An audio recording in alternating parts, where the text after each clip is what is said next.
meteorologist there said that we have gotten snow almost 50% of the days since November. It's like 46%. Now, I know that for Thanks a lot for of the people, reminder of that my legs are still burning. I was just going to say, how do you feel about me rounding up 46 to 50? Is that, do we like that? I do that a lot. I mean, you're above the 5, so you round up. Right, I mean, I'm fine with it. You're back in fourth grade. You can interact with us on the Carbless Talk and Text line 800-990-3776. Liz is more. You can see us on YouTube at ESPN Milwaukee and at ESPN Madison.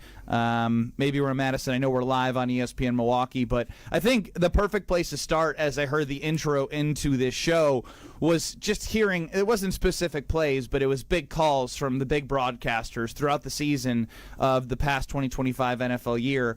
How close were the Green Bay Packers to actually being in this game, and how far away were they from the Seattle Seahawks? Now, obviously, there's a caveat in here when the Packers had the second best odds to win the Super Bowl heading into their game against the Denver Broncos. They were up at halftime. Micah Parsons then tears his ACL in the same game that Christian Watson did get hurt, which hurt that game flow. But the big loss was Micah Parsons, and the team then stumbled down the stretch, losing 5 straight games to end their season. So how close did you feel, Jen Latta, that this 2025 version of the Packers were to actually playing in this game today? So the 2025 version that we saw when Micah Parsons was healthy and Tucker Kraft was healthy, you can choose either or. No, I'm saying that I'm going to use that criteria because I think that version of the Green Bay Packers is in the Super Bowl today. I think we are talking about the 2025-2026 Packers as the NFC representative in the Super Bowl because I think they were that dominant.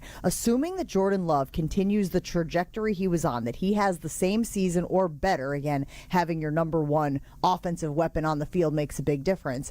I think Jordan Love is an MVP candidate, and I think they are playing in the Super Bowl. And I think that obviously injuries matter. You can't just erase them, men in black them from your memory.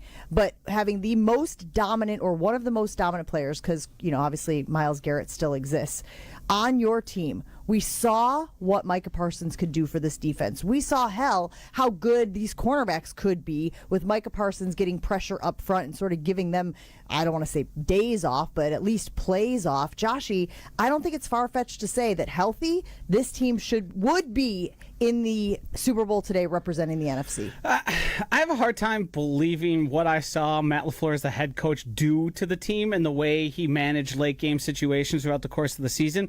Obviously, we have the playoff result, which was another disappointing comeback loss for them. I think up until Tucker Kraft went down, I was pretty confident they had a really good chance to be here, and it was going to come down to what happens in the NFC Championship game. Who do they face? Do they have a good matchup? Is it a favorable situation? From that point forward, my confidence continued to wane. I did get a little hope when I saw the offense sort of figure it out post Tucker Kraft, but then the Micah Parsons thing was the final nail in the coffin for me. I think with all the factors involved, if they did get lucky with health, I think there's a very good chance they could be here. I don't know if they were ever better than the Seattle Seahawks. Looking at the season in totality, I think they had the opportunity to get there, but just never did. I mean, this is one of the better scoring offenses and scoring defenses in all the NFL.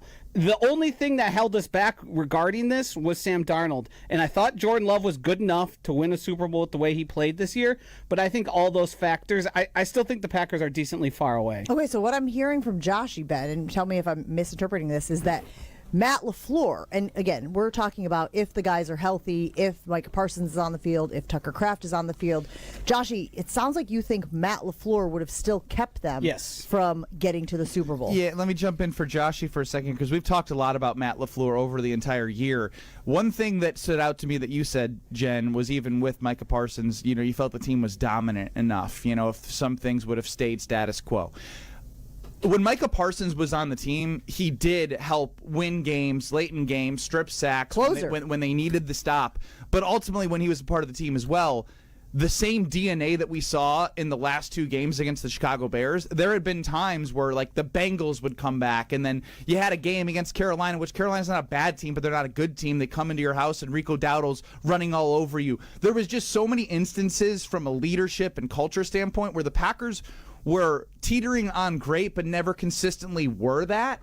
And I think you're looking at the team that was most dominant throughout the entire year. And obviously they didn't have the injuries to their main defensive players, but they also have the depth, right? And I think that's the thing that we got into when you watch the Ravens run over the Green Bay Packers in Week 17. So it's hard for me to look at the season in totality with and without Micah Parsons and think to myself that the Packers would be playing here today. So the only thing I'll say to you guys is this, because I don't want to be Pollyanna. I don't want to be the eternal optimist here on the program. But, you can be. But the front office, the people making the decisions, Ed Policy, I think agrees with me. Yeah. I think Ed Policy thinks that this team is a Super Bowl caliber team. And barring those injuries, Matt LaFleur would have gotten them to the NFC Championship game, winning the NFC Championship game in the Super Bowl. Because if you don't think that, Joshy, why the hell do you extend him and bring him back? I just think Ed Policy's flat wrong.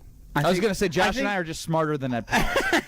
I think the organization and the status quo and the what was the phrasing he used in his policies article? Something about continuity, policies, perspective, stability. Yeah, stability. That to me, I don't think is as valuable as he views it. I think if it's truly a team that's like knocking on the door and are just falling short, then yeah, of course that's the right thing. But I think Matt LaFleur, as currently stated as the head coach of the Green Bay Packers, has flaws that he's not going to be able to overcome. And the way things go, the way this team has such similar things happen to it, such similar scars, let's call them, or things that don't look great, I don't think is going to go away as long as he's the coach. I think that stuff is going to linger, and it's something that happens in those meeting rooms, on that practice field, and when it comes time to play a game, that they just seemingly can't get out of their own way. Do you feel the same way, Ben? And again, I think this is really, really interesting because we're talking essentially about the future of Green Bay. The team, as constructed, I think was good enough to get to the NFC Championship game, to win the NFC Championship game. I agree with that. But I want to go one step further because I recognize that there were also issues, Ben, in personnel. And that would be Goody, who Ed Policy also chose to bring back. So, are you one of those people who looks at, the Nate Hobbs signing this offseason, and obviously he underperformed, he did not meet expectations, and go, this guy can't put the personnel together, and this guy is always going to have flaws. What are we doing here? Yeah, again, I think at the end of the day, the whole way it went down kind of sat wrong with me.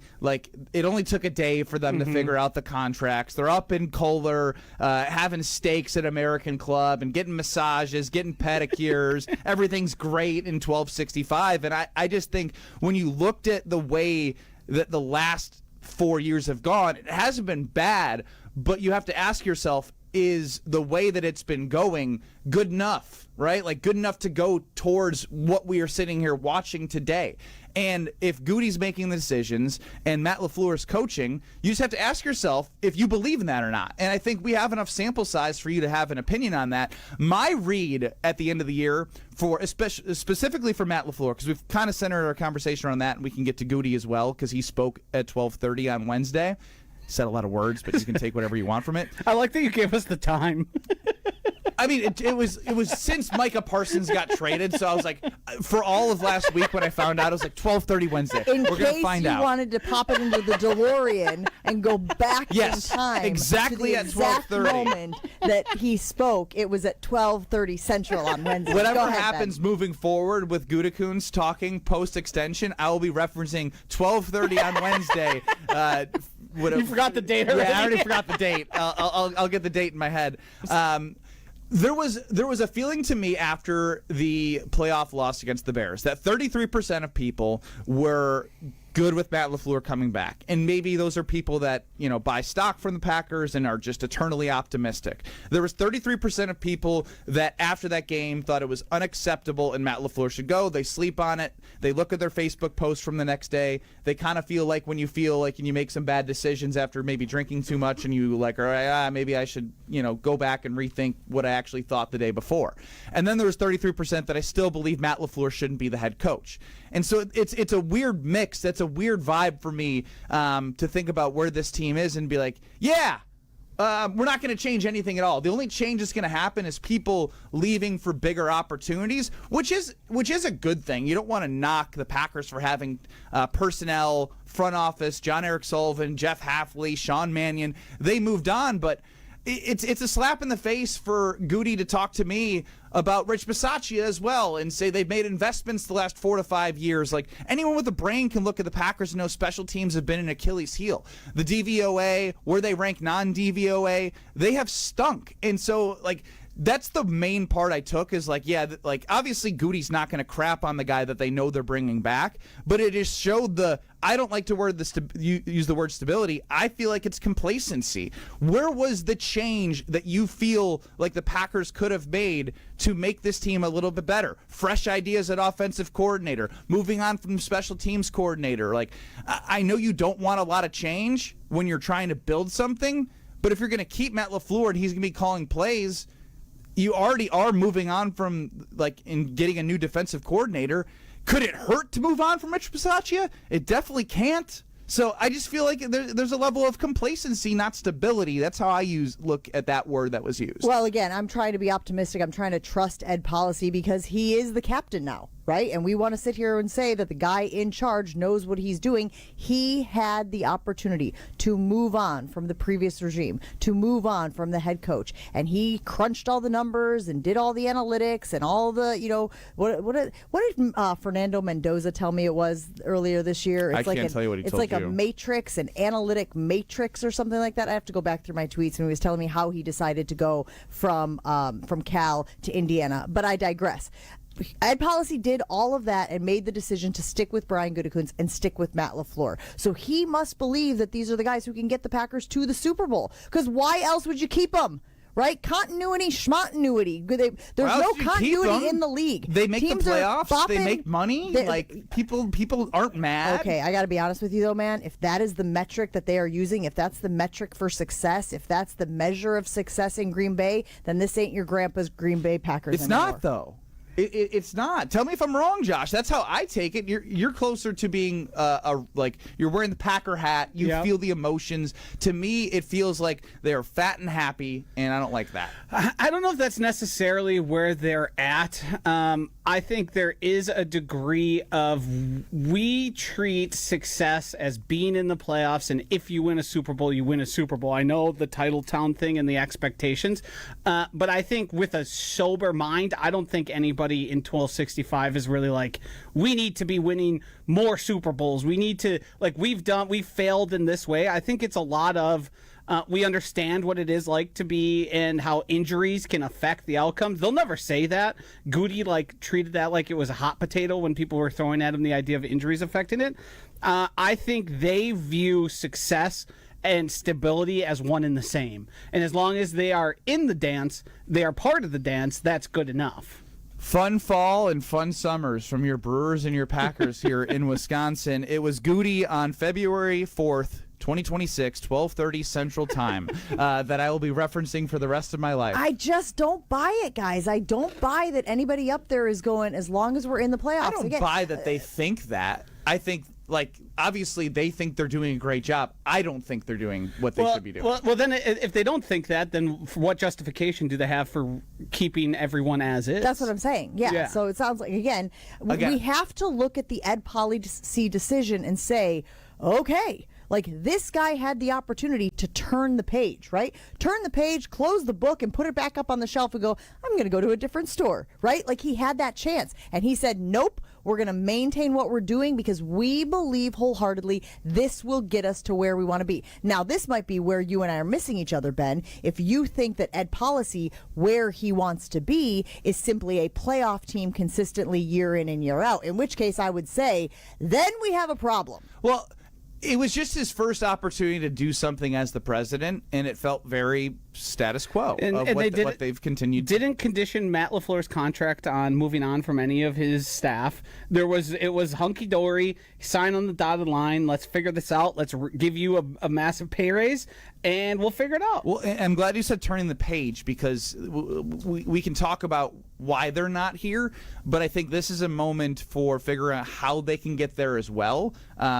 Because next year is a huge opportunity, but also How are they going to do it, right? We see the list of free agents that they might move on from. They're going to have to fill starters. They're going to have to reshape the offensive line. They better look at that cornerback room. They need more defensive interior lineman help. Are they going to restructure Rashawn Gary, right? All of those things, plus not having a first-round pick, whether you believe it matters because they suck at first-round picks, it's nice to have because that is an asset you can use to make your team better, whether you use it or not, or use it well. So I think coming up next, what's most important to me to look at is how do the Green Bay Packers approach the 2026 offseason in our minds to get them what you believe was very close, what I believe was close but not probably as close as people believe, and we figure out together how they get there. I would love to hear where fans are today. As you are watching the Seattle Seahawks and the New England Patriots suiting up, getting ready, doing all the interviews with all the outlets. We got 3 TVs on here at the Potawatomi Sportsbook. We got NFL Network, we got NBC, we got ESPN, all doing their pregame shows. As you watch these 2 teams get ready for the biggest games of their lives, how close do you feel Green Bay was from being there? Because I said, if Micah Parsons is healthy and if Tucker Kraft is healthy, I think the Green Bay Packers are in this game. I see a lot of comments on YouTube and the Carbless Talk and Text line 800-990-3776. We will get to you and react to how the Packers move forward in 2026 this offseason. Coming up next for the Potawatomi Sportsbook big game preview with Ben Bruss, Jen Latta, and Josh DiMaggio. More next.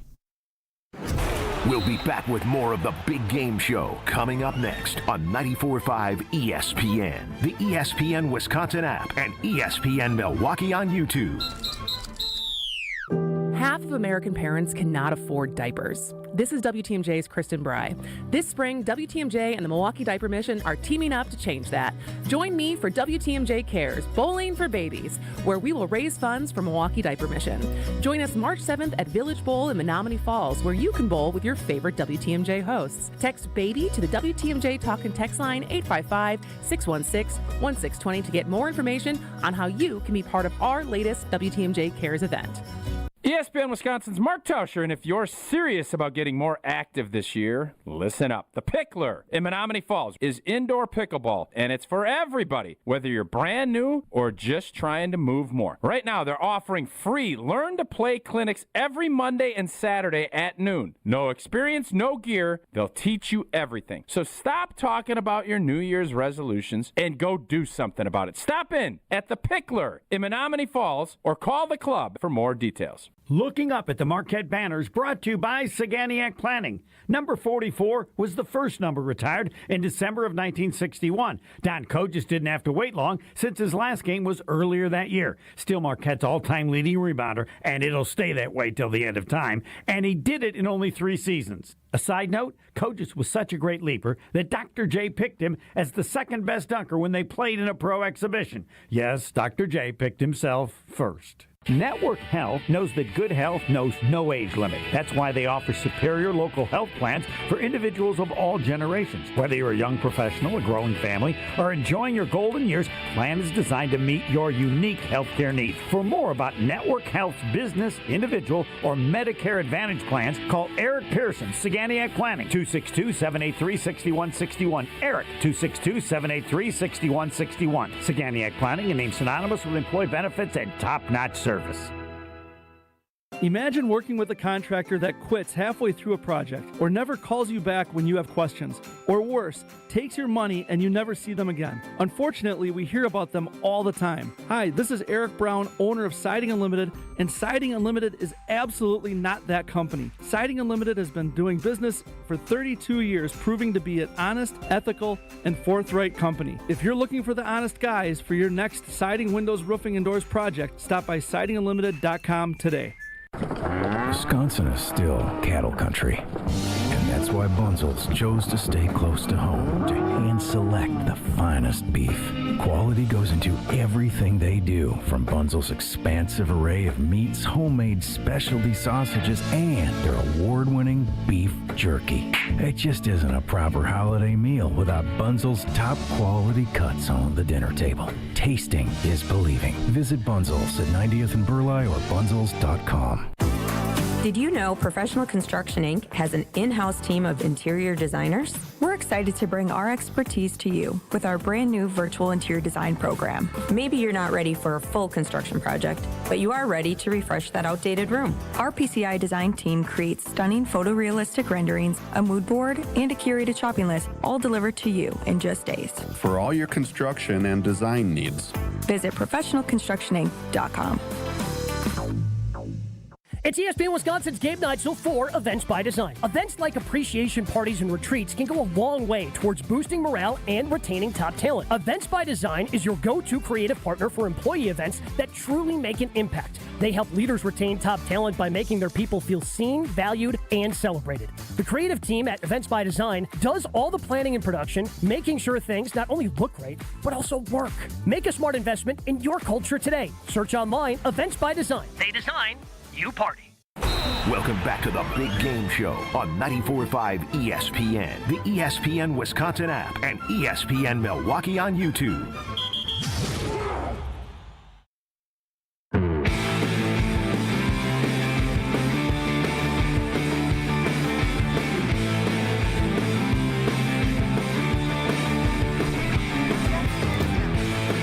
It is a special edition weekly wager, getting you ready for the big game live from Potawatomi Casino Hotel's amazing sports book.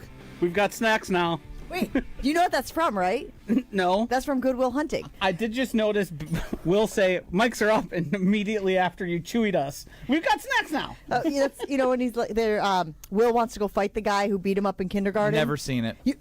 What? Thank you, the crowd, Sean, also the live audience is upset. Appropriate reaction to that revelation. You've never seen Goodwill Hunting? I'm actually open. Like I watch so much TV. It's a little cerebral for Ben. Oh, shut up.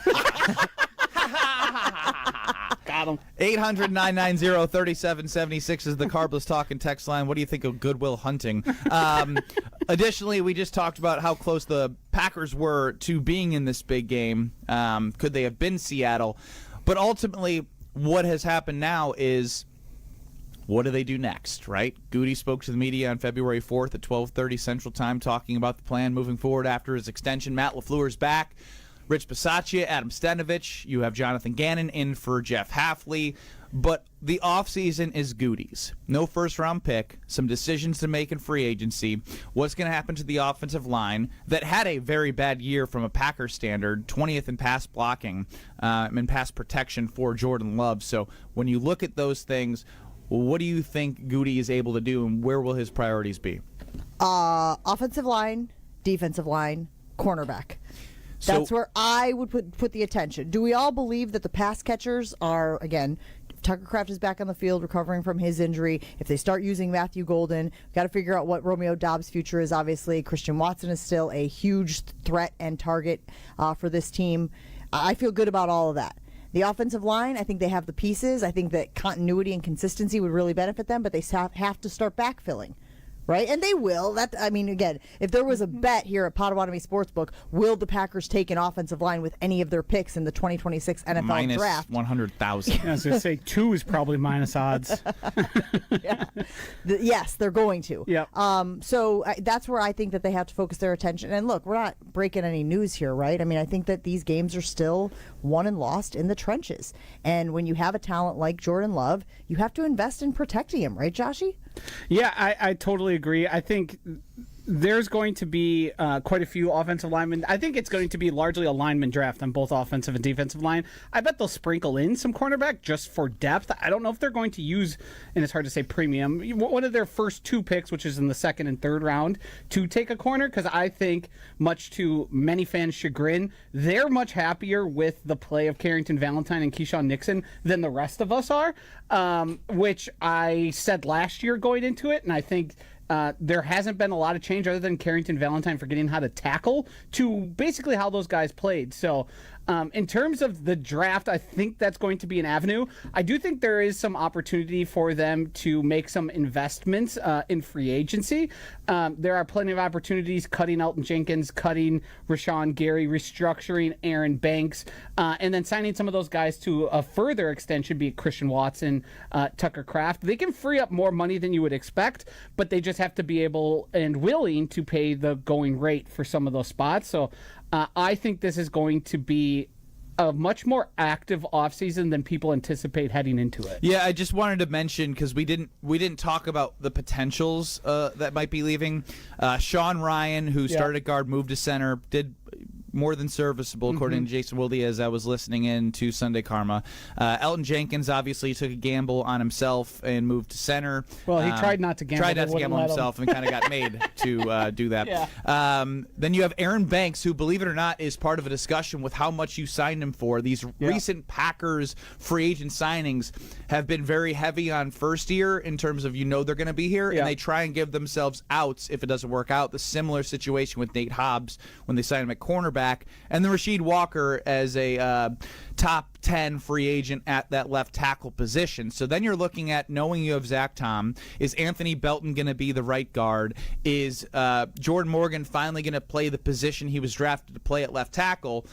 Those are two big question marks in terms of, consistent production in terms of Belton and Morgan, and then filling the other two and filling depth. And my frustration here is this was a huge initiative after the loss of the Eagles a season ago, because they were like, we got dominated, then we got hurt. Remember when Elton got hurt and everything went to crap against the Eagles?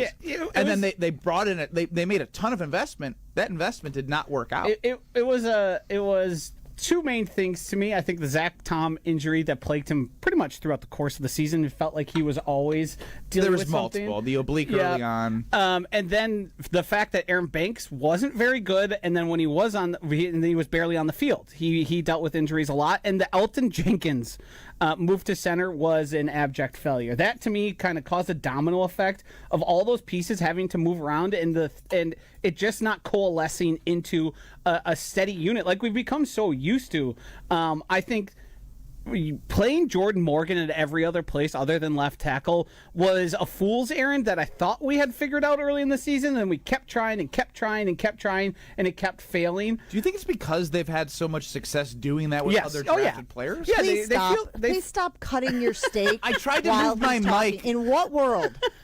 That was wild, man. I tried to move my mic away because, the breaks are short now. I want to be able to pound this down. What are you going to do that's going to... What extra time is that going to save you? Wait, that's 5 extra bites in between the break. But here's the thing. Okay, so I made the mistake of talking. We got snacks now, and the microphone's open. Which is worse? Him over here scraping, dragging the knife on the plate. Very unprofessional today. Making salient points about the offensive I re-engaged with him while cutting. Yeah, and I was just watching you and listening to the creaking, and I was just like, well, I guess this is how we're going to do that. But they felt themselves. They thought they could do it. They've done it before. They thought it worked for everyone. And the funny part is it failed twice. It failed with Jordan Morgan and Elton Jenkins, who we'd seen play center before, but clearly, when asked to do it for the entirety of games and throughout the course of a regular season, he just wasn't good enough to do it. Who's going to be handling the offensive line? They make a decision on that? Is it Stenovich? No, it looks like Butkus. Butkus will still be there. Okay. Yeah. So I still think, and I know we've talked about this at length on our show, Joshy, but I still think that the dynamic of the offense is so interesting. As you sit there and try to encourage people to come to Green Bay to hold positions on the offense, the elephant in the room is that Matt LaFleur calls the plays. And I know that this doesn't affect the offensive line specifically, but I just think that it's such an interesting structure. He's not the only one. I know there are other head coaches out there who insist on calling the plays, but when you talk about offensive coordinators and you talk about the people that they've lost, you talk about trying to figure out, Adam Stenovich, a big reason why he's still there is because, in my opinion, it's not that attractive of a position. Oh, I completely 100% agree with you, Jen. When you think about, even Sean Mannion, he got a job where he's likely going to be calling plays because that's what Nick Sirianni does. And I've been looking around, and I'm not saying that the Chargers are going to be God's gift, but when you have those head coaches, right, like a Harbaugh who's not in charge of those things, you can bring in a Mike McDaniel, right? Like Mike McDaniel wouldn't make sense to bring into the Packers because then if he becomes the offensive coordinator and calls plays, we would be taking away what is Matt LaFleur's best skill as a head coach, unfortunately, in my opinion, of calling plays, because I guess maybe him focusing on more time management, more game situation challenges, all of that would be better. Yes, it would. Yes, but it would. He's not going to give that up. Would it be worse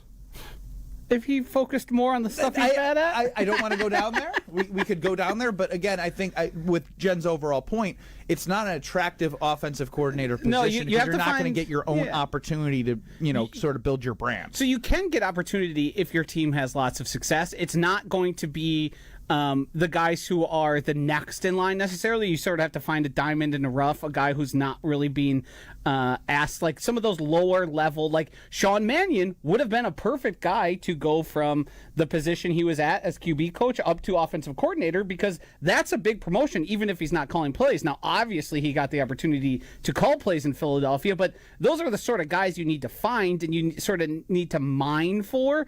But like the big names are expecting someone. If you recognize an offensive coordinator's name, he's probably not going to come to Green Bay. And that's going to upset some people, but you expect someone like Matt LaFleur to be able to find those guys and in conversation, because no one's going to question his ability to scheme and play call and know how to run an offense. So to me, it's still a good job to have. It's the Green Bay freaking Packers. It's the NFL. It's a big opportunity, but there's reasons to point to it and say, what does this person actually do, and does this person actually get the opportunity they deserve? Ben, far be it for me to make Josh's point from the first segment and your guys' point for you, but when you talk about what kept the Packers from being the NFC representative in the Super Bowl, if you believe, like Joshy seems to, that Matt LaFleur was a big reason why, I can't help but look at the big picture, which is Matt LaFleur struggles with some of those in-game decisions, those time management, game management decisions, because he's so focused on the play calling, and it feels like that's an Achilles heel. Remember when his back was to the field and he was working on his Remember tablet? when they took 3 minutes in overtime against the Cowboys after they scored every red zone trip to play for a tie? And then they pretended like they weren't doing that, even though and we were could see saved it. by a sailing pass with 1 second left. There's a lot more on the bone here, not on the steak that I'm about to eat, but what we can talk about here as it pertains to how the Green Bay Packers continue to grow past their 2025 roster to make it Super Bowl ready in 2026. We'll continue to hit on this with you on this special edition weekly wagers. You're getting ready for the big game, and then after this next segment, I'm gonna need some Joshy props. So don't go anywhere. It's the weekly wager special edition. More of the Big Game Show coming up next on 94.5 ESPN, the ESPN Wisconsin app, and ESPN Milwaukee on YouTube. Hi, this is John Neal, CPA best-selling author and founder of the Neal Group. Well, you made it. 2025 is in the books. Or is it? Are your books ready for 2026? Have you been able to plan for 2026 growth? Stop running your business on a wing and a prayer. Or if you feel like you are running your business on a wing and a prayer, let us help you make sense of your numbers and get your business in financial shape to move forward in 2026. Don't be stuck in the past trying to clean up your books. Get a head start on making 2026 your best year yet. Make the new tax laws work for you to put more money in your pocket. Call us now to see what your business can do. The first meeting is free. Call 414-325-2040 now. You earned it. We help you keep it. That's 414-325-2040, or visit us at nealgroup.net. That's NEAL group.net. At Saturn Lounge, we know. If your marketing actually worked, you would know. Your website would perform. Your storytelling would inspire. Your campaigns would deliver leads that become sales. You wouldn't need a report to tell you. Visit SaturnLounge.com today. When marketing works, it shows. Come grow with us at Glenroy. For more than 6 decades, our family-owned company has built its reputation on quality, reliability, and providing strong career opportunities in our community. As the packaging industry rapidly grows, so does Glenroy. Here, you'll find competitive wages, a clean, modern workspace, fully vested 401k, yearly bonus award, and the chance to build a manufacturing career with purpose. Apply today at glenroy.com/careers. That's GLENROY.com/careers. At Associated Bank, we know running a business is tough enough, so our business is making your business banking easy. That's why we make sure it speaks your language. Business and consumer-linked accounts? How about all your banking all in one place with one login account? $50 overdraft grace zone? Think of it as a I never said I was a CFO grace zone. And maintenance fee-free account? Well, free is always good. At Associated Bank, we get you. That's why we've got you.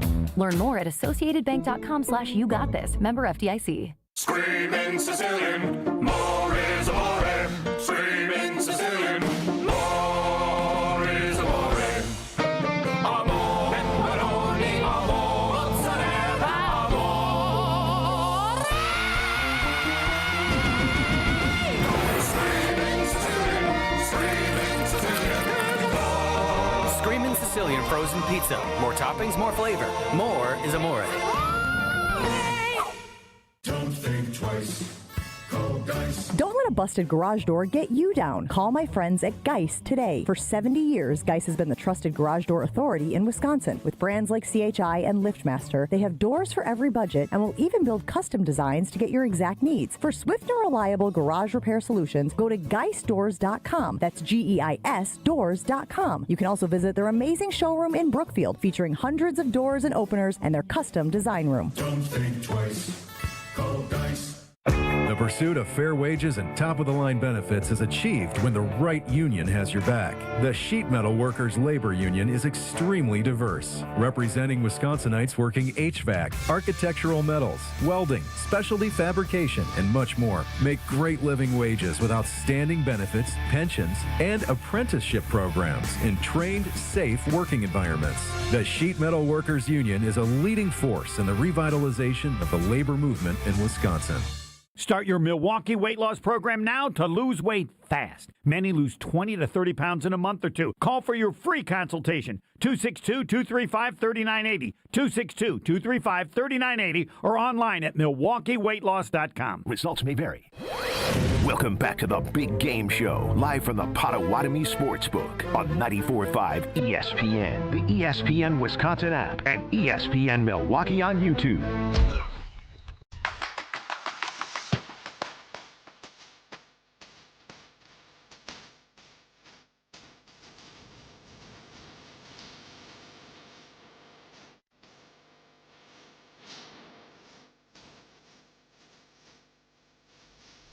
Live from the Potawatomi Casino Hotel's amazing sportsbook, it is the Big Game Preview Show. What now? Every segment there's something. Nothing. We're good. Move along. It's like you placed a microphone in front of all three of us for the first time today. It's like a cat. She's the professional. Knocked the thing off. Ben Bruss, Jen Latta, and Josh DiMaggio with you till 3 o'clock.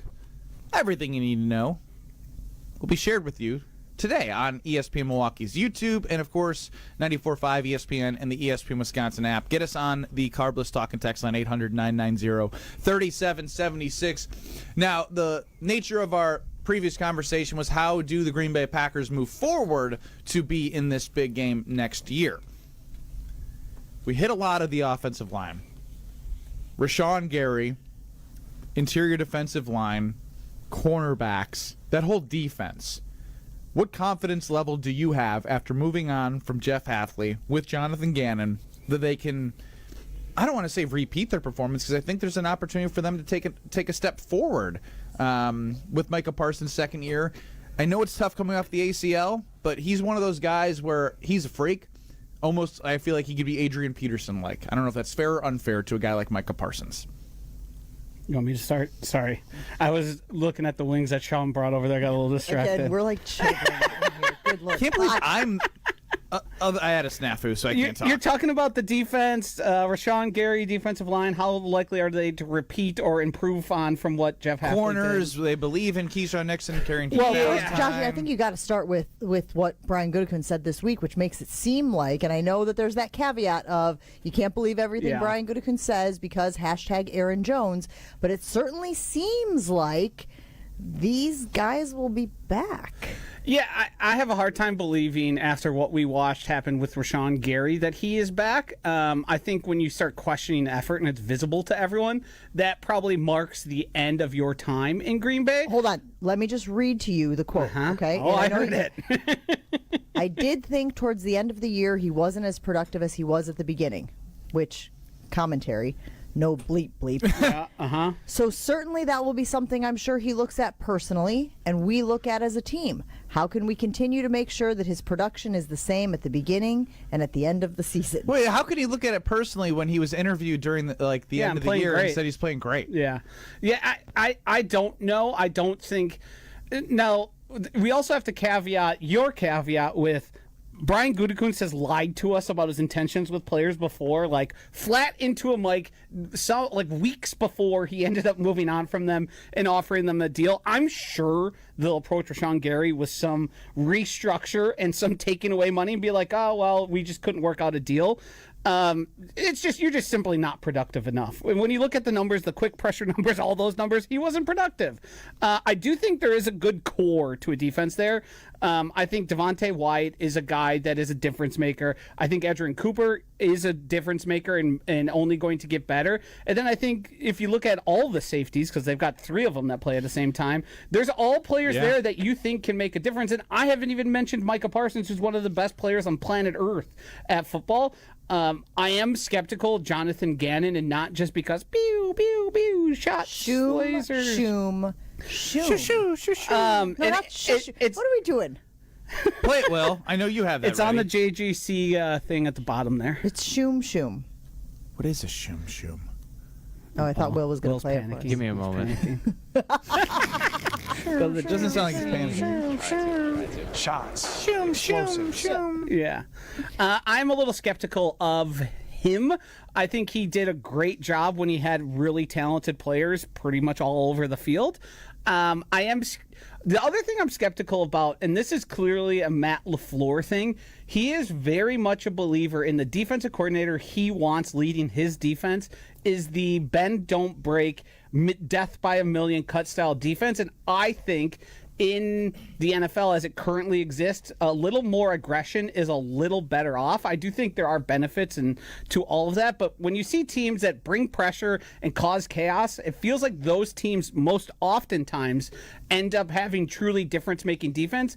I mean, they didn't create turnovers this year at all, despite us thinking there was some decent talent out there. Like they had the ball king. They were going to work on forcing fumbles, and what'd they do? 3 of them all season long? Like it was a remarkably low level of interceptions and a remarkably low level of difference-making plays, and that to me comes from a stated level of aggression and attacking defense, which I don't think Jonathan Gannon is going to bring. You guys, you didn't even mention Quay Walker, so I guess I assume that you believe he will not be back with the Packers. He'll be a salary cap casualty. Yeah, I have a hard time figuring out what to do with him because he was offered a contract extension. He didn't end up signing it, and then it's kind of gone quiet. They could have re-signed him at any point had they wished to. That means that his camp didn't like what the Packers were coming in at. Right. The Packers tried to get him for a deal. I think it's possible. I don't think they're going to bend over backwards to bring someone like Quay Walker. I think it's more likely that a team will offer him more than the Packers because will, they're going to see the size and speed and probably pay him more. And he did play his best year of football, I believe, for the Green Bay Packers. I don't think he's bad, and I'd be fine if he was back. I think there's plenty of place to use him. It's just. But isn't this the whole draft and develop plan?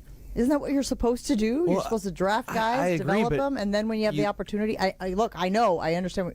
They should have done it already. Well, not even that. It should be like if you're looking at the 2021 and 2022 draft classes, like a Quay Walker being a part of one of those draft classes, your job is to hit on these guys so it's a no-brainer decision. Yeah.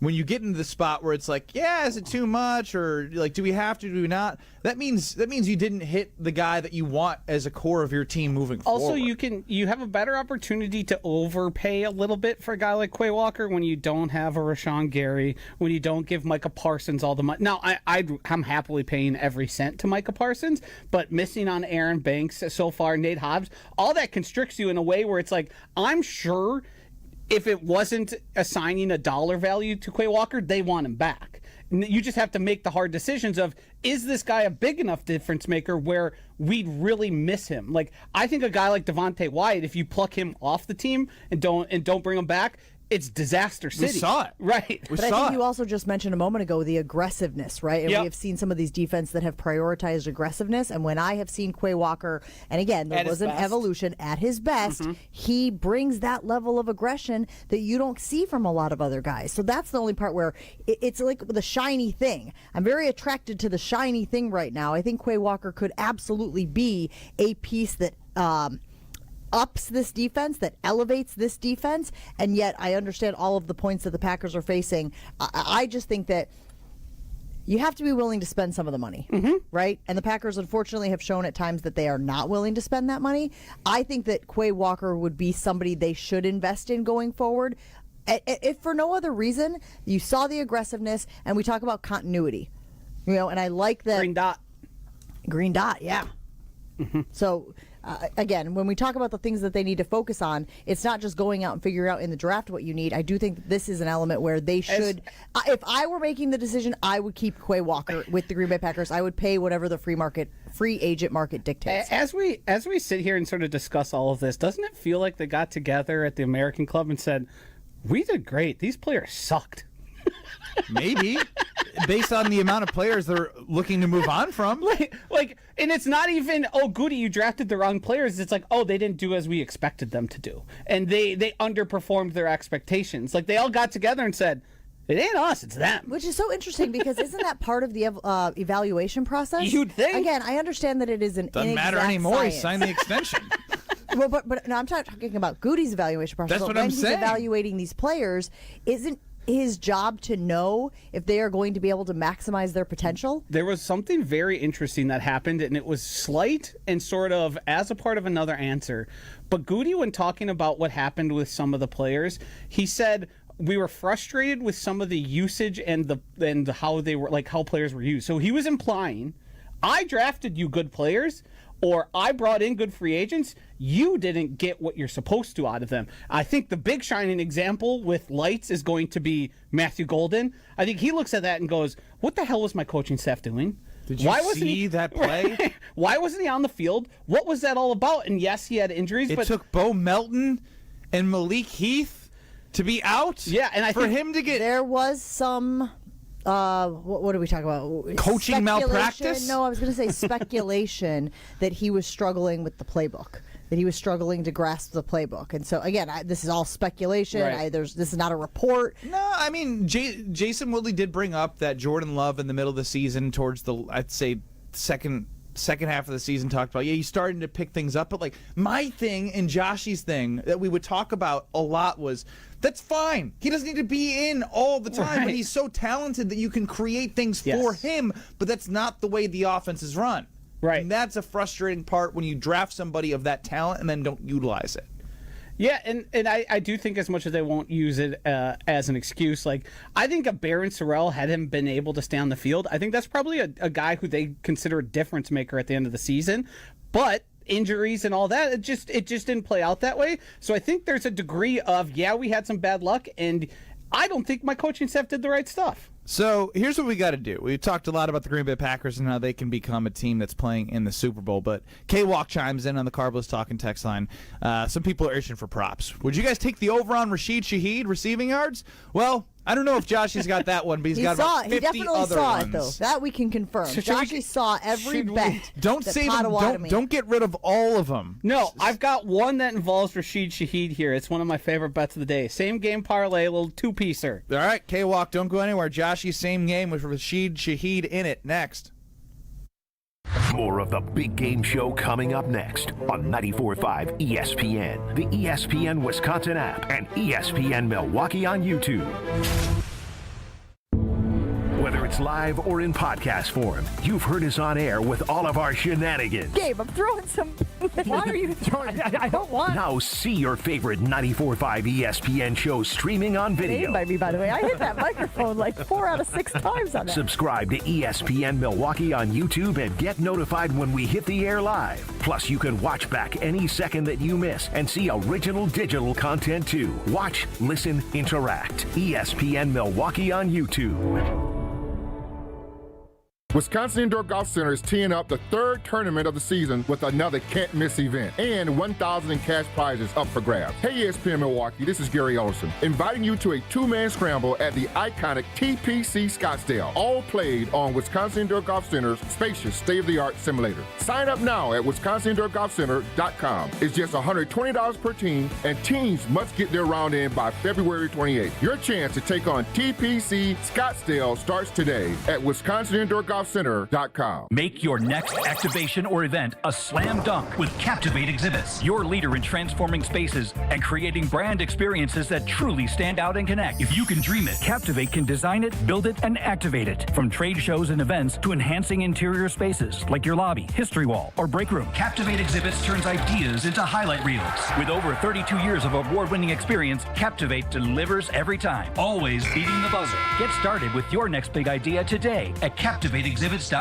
Homer here with a message about Three Pillars Senior Living Communities, located on a serene setting along the Bark River on 300 gorgeous acres. Three Pillars Senior Living Communities is a top-ranked full continuum community: active adult, independent living, assisted living, memory care, skilled nursing, and rehab. Three Pillars, the hands-down choice for you or your loved one. Been there. Know people who live there. They love it. You got to go to Dousman and see it in person. Get all the info on Three Pillars at threepillars.org. Wisconsin homes ask a lot of their windows and doors. They need to be ready for anything year-round. At Pella Windows and Doors of Wisconsin, everything we do is built around quality and durability.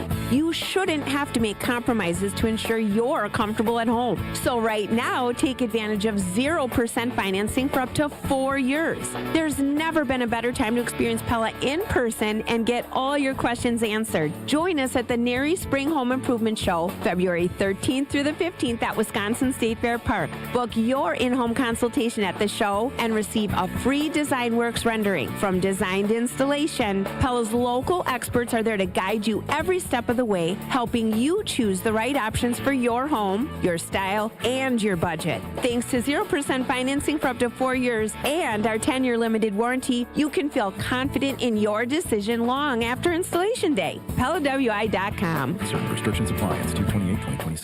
The UW Credit Union member Mark Tauscher here. People ask me, old T, why did you join UW Credit Union? Well, is it to keep your banking local? Is it the member first service? Great perks like early payday? Absolutely. But honestly, between us, I mean, it's Bucky. I can't say no to that face. If you love Wisconsin like I do, you just can't pay with anything else. Fandom makes us do crazy things, but this just makes sense. Become a UW Credit Union member and get your Bucky card like me. Federally insured by NCUA. Terms and conditions apply. It's ESPN Wisconsin's Game Night So 4 Events by Design. Events like appreciation parties and retreats can go a long way towards boosting morale and retaining top talent. Events by Design is your go-to creative partner for employee events that truly make an impact. They help leaders retain top talent by making their people feel seen, valued, and celebrated. The creative team at Events by Design does all the planning and production, making sure things not only look great, but also work. Make a smart investment in your culture today. Search online, Events by Design. They design, you party. Welcome back to the Big Game Show, live from the Potawatomi Sportsbook on 94.5 ESPN, the ESPN Wisconsin app, and ESPN Milwaukee on YouTube.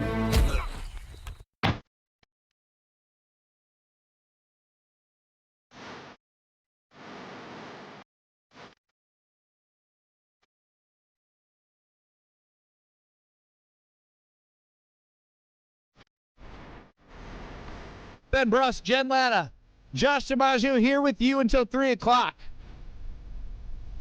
Getting ready for the big game at Potawatomi Casino Hotel's amazing sports book. There is still a little bit of room left in the annex, but the sports book is sold out. But you can still come to the bar, watch anywhere you want, the free parking. Like, it's an amazing place to have an amazing experience for the big game. Now, I feel stupid because I want to know a lot of these, and I know fans want to know a lot of these. Josh DiMaggio's got 18 bet slips printed out. Joshy, don't give them all away, but I think Rashid Shaheed was a name that people were interested in hearing about. Yeah, they were asked about Rashid Shaheed. I have one here, and this is a fun one. It's plus 2,200. Only 2 bets in it. Same game parlay. I've got Rashid Shaheed to have under 1.5 catches, but to have over 30 receiving yards. That gets you plus 2,200. Basically, I'm looking for one deep pass, one big play to Rashid Shaheed, who isn't really a part of their offense, but they use sometimes on end arounds. And then they'll take a deep shot or two to him throughout the game. It's like Derek Carr-esque with Rashid Shaheed. They tried to utilize him when Derek Carr was gone, but he's not a traditional route runner. Like, he is speed, and obviously we've seen the him punt returns with the punt returns and what he's done with that. That is fun. That's a fun one. That's a fun one. One deep pass, 30 yards. One deep pass, and that's it from him. Yep, it's the one quantified as 30 plus receiving yards. So 31, you're in.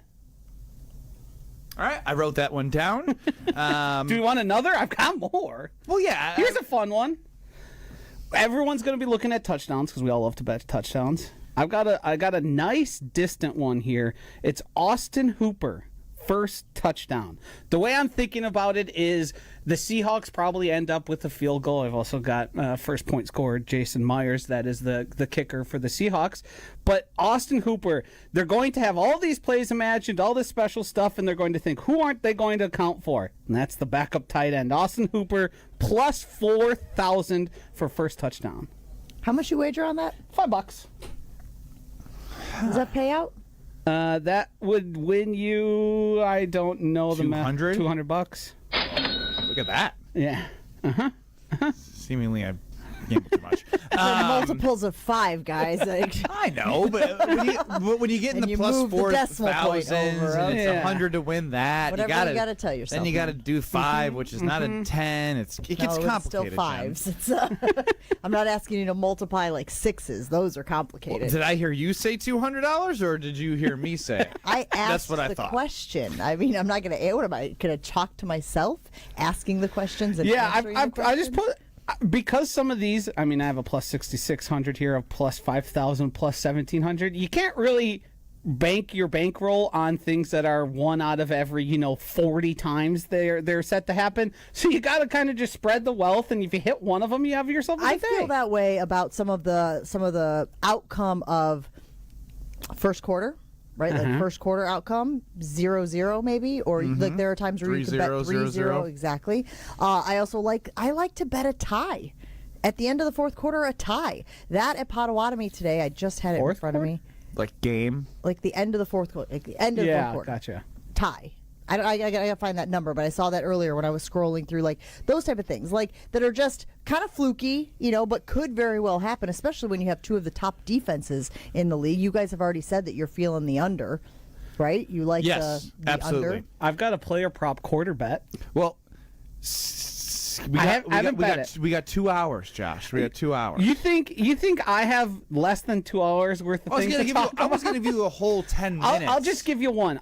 First quarter, Jackson Smith and Jigba under 17.5 receiving yards. Interesting. They're going to come out conservative, going to try and make sure all the emotions go away. He's not going to have a catch over that, and I think it's going to be a slow start.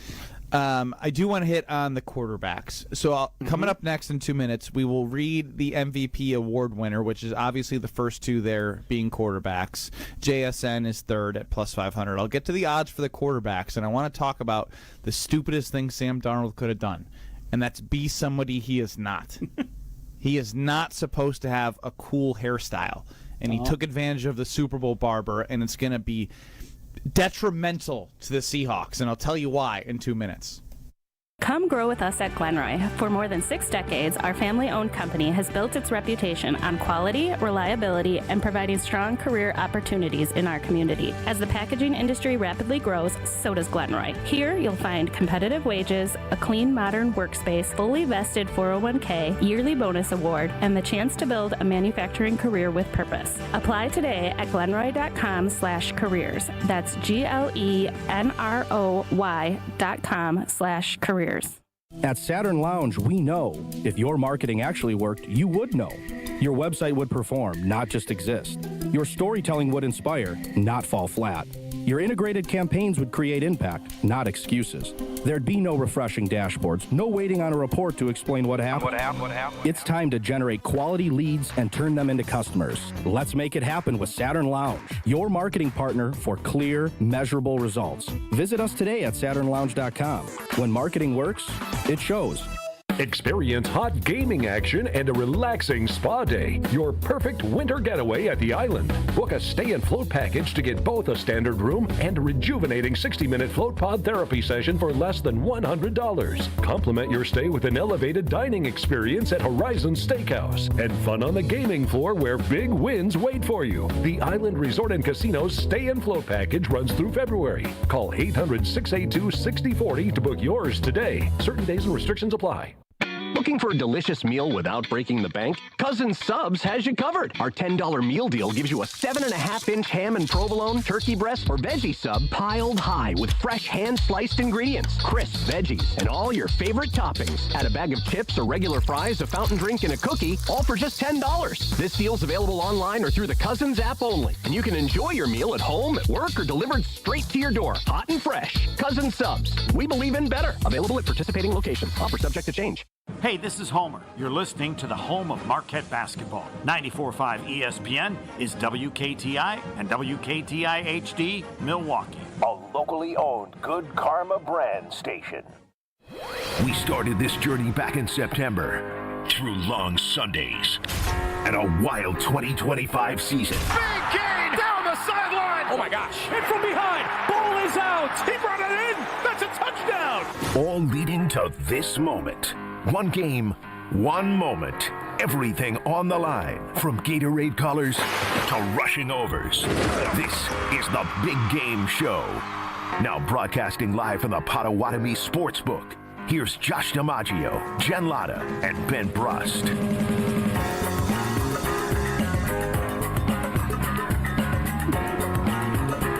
Getting ready for the big game here at Potawatomi Casino Hotel's amazing sportsbook. We got you covered till 3 o'clock. It's Ben Brust, Jen Latta, Josh DiMaggio here with you. Will Summers is running the show. He might have some props. I know he likes to dabble a little bit. If you want to get into the show and have questions that we will answer, 800-990-3776 is the Carbless Talk and Text line. And at Potawatomi Sportsbook, they have a ton of kiosks here in which you can come play some wagers. I do want to just stick with a major award right now as we get deeper with Josh DiMaggio on props later on in the show here. The MVP award, Sam Darnold plus 125, Drake May plus 215. The quarterbacks are obviously going to be the heavy favorites. Then you got JSN at plus 500, Kenneth Walker plus 650, Rashid Shaheed at plus 2,500, and Ramondre Stevenson at plus 2,800. I want to stick to the quarterbacks for a second because I want to take a trip down memory lane. It was in 2018, Vice President and Market Manager of Good Karma Brands, then Scalzo and Brust co-host, Greg Scalzo. When it came to the Patriots and the Eagles, Nick Foles got off the plane for Super Bowl 52. He was wearing a winter beanie, and he looked very ugly. Greg Scalzo said there is no way that Nick Foles is going to beat Tom Brady. Now, I mentioned that because obviously Nick Foles and the Philly special happened. They did beat Tom Brady. Now, what Sam Darnold did was he went to the barber, and he got this new haircut, and he's not this guy. He got the nice, like, I'm trying to be a glow-up quarterback. Like, you're not that guy. You're the red-haired, kind of like average-looking guy. You're having a good season, fourth team in 4 years. Like, good job for you. Don't try and be someone you're not. This screams he's going to choke. You need to be comfortable in your own skin. You don't do so. He's trying to be someone he's not. So I am... You're fading the fade? I'm fading the fade. The fade that he got in a haircut. If he would have stayed true to himself like Nick Foles was ugly but did play well and beat the Patriots, then I would have felt better about it. Now he's trying to be someone he's not. He's trying to have a glow up in the middle of the season, a.k.a. right before the biggest game of his career. He's going to throw a dud. So now I'm all in on the Patriots. You're stupid. You are so stupid. That might be the dumbest thing I've ever heard. You know, I heard Watch that, him suck, and you'll be like, "Ah, was that haircut?" I heard Drake May had a terrible week of practice. So, I'm not saying that means he's going to have a terrible game. I saw that Sam Darnold got a haircut to try and be someone he's not. No, we ever heard of someone say, "Dress for the job you Look want, good, feel good, play good." I heard all the things. He's not that guy, though. He is. I think he is that guy. I think you're going to see Sam Darnold step into his. It's like a transformation. This is his transformation. Where's the interception been prop? transforming. Where's the interception? This haircut prop? doesn't even look any different than it did before. I feel like he's had this good. hairstyle all Can we season. I guess as the woman on the show, as the lady on the show, I can judge men. I'm not saying you can't judge men. I'm just saying that I feel like my opinion has some value. Ben, do you he have looks follicle envy? good. You got haircut envy over there? Maybe I'm wearing a hat because I'm starting to have your little my spikes haircut out the front. Yeah, my hairdresser told me I had a slight recession going, and that about broke me in half. Well, you gotta start the Rogaine. Yeah. I mean, again, slow down. no, why wouldn't you start it now? It's preventative. The other thing I've been seeing, and I know that you guys are such weirdos about this stuff, but like if you use onion juice on your head, it will regrow hair. Oh yeah, This I'm isn't gonna just trust that. Isn't there just like minoxidil? Yes, that's exactly what Rogaine is. Good job, Joshy. Yeah. Leave it to Joshy to know the official. Will, find me pharmacy. a prop on Sam Darnold's interceptions. I want to hammer that with his horrible haircut. It's probably not going to be as good of odds as you want because Sam Darnold's tendency to throw interceptions in big games. I mean, when we're talking about the MVP sort of award as a whole, you either bet the two quarterbacks or, to me, you go to the MVP on offense or defense and you bet the plus 1,000 on defense. Because to try and pick the defender that wins it, I think is sort of a fool's errand. You can definitely get great odds on it, but to say you have any specific idea of who's it going to be. So if you're looking, there's two places I would go. It's JSN or defense. JSN's plus 650 last I looked, and the defense is plus 1,000. Your point is outside of the quarterback. Right. I think first and foremost, you have to just decide who you think is going to win the game. Yeah, I think the Seahawks are going to. Don't bet against yourself unless you're doing one of those hedge things here at Potawatomi where you're like, well, I'm going to pick this team to win, but then if they don't win, I'm going to try to protect myself, maybe save my money. There's better ways to hedge than going against your original. Correct. So that's what I'm saying. You have to be in MVP. alignment. That's what I would always advise: is be in alignment about who you think is going to win the game if you're going to bet MVP. Yeah, look, there's no way I'm placing any money on Sam Darnold. There's not. JSN's now going to have the worst game of his entire career, and you better hope Kenneth Walker is able to run through the defensive interior. So of the Patriots. what you've told us is any substantive conversation about this you are not interested in. Zero. You're just fading the fade. Even though the last time we saw... I know you were going to go there. Even though the last time we saw Sam Darnold, he might have played the best game we've ever seen him play. Yes, and I remember starting the playoffs saying, don't bet the Seahawks. Yes. It's Sam Darnold. And then I jumped on board in the NFC Championship game. I'm off. You're jumping ship. I'm off. Hours before the game because of a cut. Absolutely. Yep. But and you gave us the context of the Nick Foles being ugly thing, which is very funny because that's obviously in comparison to Tom Brady, who just pays to be attractive. He just has the income to be more attractive. But so you didn't learn the lesson from historically. I'm sure you guys lost a decent amount of money. It was that the worst. Super Bowl. It was I think maybe I'm projecting because it was the worst loss I've ever had. As yeah. Let me ask you this: do you have any evidence? Do you have a single other player that has gotten a haircut prior to a big game and then underperformed, or what it sounds like you think is going to happen? I don't have that, Jen. But what I do have is if there's anybody in the world that I'd want to get this haircut before the biggest game of his career as a turnover-prone player, it is Sam Darnold. What's so interesting is that I told you that Drake May had a bad week of I don't practice. know what you're talking about. And that's like legitimate, related to the game potentially. Again, he could turn it around, and he could, that could have gotten all the bad play out of his system at practice this week. And you're willing to ignore I can tell you I've made every information. shot in warm-ups and then went 1 of 10 in a game. How many times? A lot. Wait, more than you have success in the game? Yeah, it's a correlation. See, I can poke holes in all of this. Wait, is it a correlation for you or a correlation for most players? I don't think that's the definition of correlation either. I think you just made that up. It is true. I think it was more me being very mentally weak. Did you get a if I was haircut before making that too many, probably will. Yes. I feel like if I was making too many shots in warm-ups, I was like, oh my gosh, I'm not going to make them I in the don't game. got any more in me. And then if I missed in warm-ups, I'd be like, oh, I'm going to crush it. I saved them all for the game. I just don't understand why you think a haircut is going to have any impact on how he plays. And again, I think you're trying to look at this too logically. Yeah, you're applying thought, Logic. rationality. Some would say intelligence. This is gut, and let me tell you, betting with the gut didn't work with Nick Foles, but it has worked before for many people. I don't see it. His haircut doesn't look all that different. I think the fact that it fades to bald is the big difference. The big problem is the picture of it. And I think what you have here is a little bit of Matt LaFleur PTSD. He always looks too handsome, and then he's always having the most embarrassing inside loss. my mind. You are inside my mind. I'm thinking about Matt LaFleur, the way he looks. I'm seeing Sam Darnold. Why are you trying to be this handsome guy? Like, go play football, man. I don't care if you look good. I care if you call timeouts in the right spot. I care if you challenge at the right spot. I care if you actually move your team down the field against the Cowboys when you scored 5 straight times in the red zone. I feel like I care more about that than your looks. And so the fact that this popped up in my timeline, this is now going to be the Super Bowl forever for me that is based off of Sam Darnold's haircut. So then should we expect Mike LaFleur to be the best coach in the NFL? Well, if the inverse property. Yeah, actually, I like that he has the fact that he has a bad haircut means he's more worried about his team being good than worrying about the way his hair I don't looks. know. That haircut specifically took a lot of time, didn't it, Joshy? We go even deeper though because he's trying to be handsome. And the haircut is falling well short of it. So now we're into a whole nother I think Matt LaFleur's a bad brother. A whole nother psyche. I think Matt LaFleur's a horrible brother. Can you believe he's letting his brother walk around like that as good as Matt LaFleur looks? Guys, are they at Alcatraz? Is that what's happening here? I guess when the Super Bowl's in the San Francisco area, you just got to do it. Should be inside Alcatraz.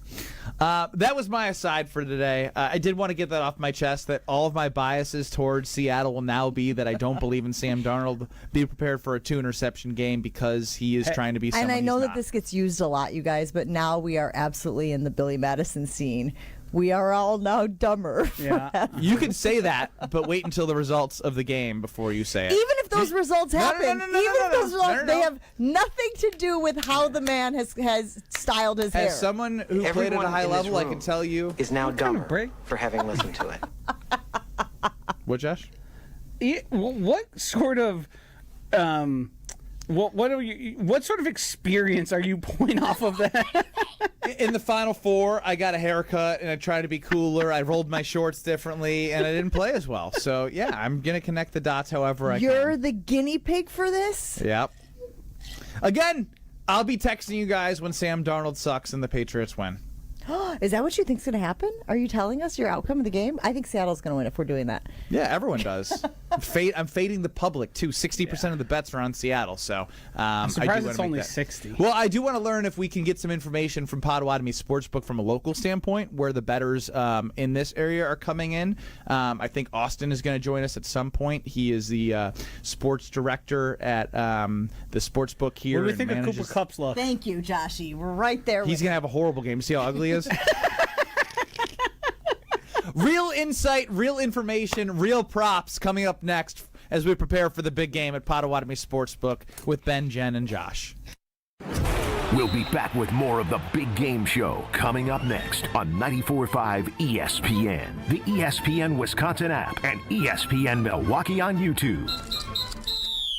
With Wilde and Tausch, you won't miss a play. I'm going to tell you this, there will be more scrutiny, so I think he better get off to a fast start. Presented by Pella Windows and Doors of Wisconsin. Because I can already picture whomever we play right out of the gates. I got a hunch the old Fire Gannon hashtags are going to be warmed up and ready to go if things don't start well. He is not going to have a ton of built-in grace at that position. Weekdays from 9 to noon on 94.5 ESPN, ESPN Milwaukee's YouTube channel, and the ESPN Wisconsin app. Fisco is always there for your auto body care. When accidents happen, Fisco Auto Body on Forest Home in Franklin is there when you need them. Got a broken mirror? They'll take care of it. Dented bumper? Scratch paint? Fisco Auto Body will take care of it. If there's any damage you need fixed, Fisco has you covered. Their expert workmanship is guaranteed for the life of your vehicle. So stop in for all of your auto bumps and dings. Once again, you know the line. That's Fisco.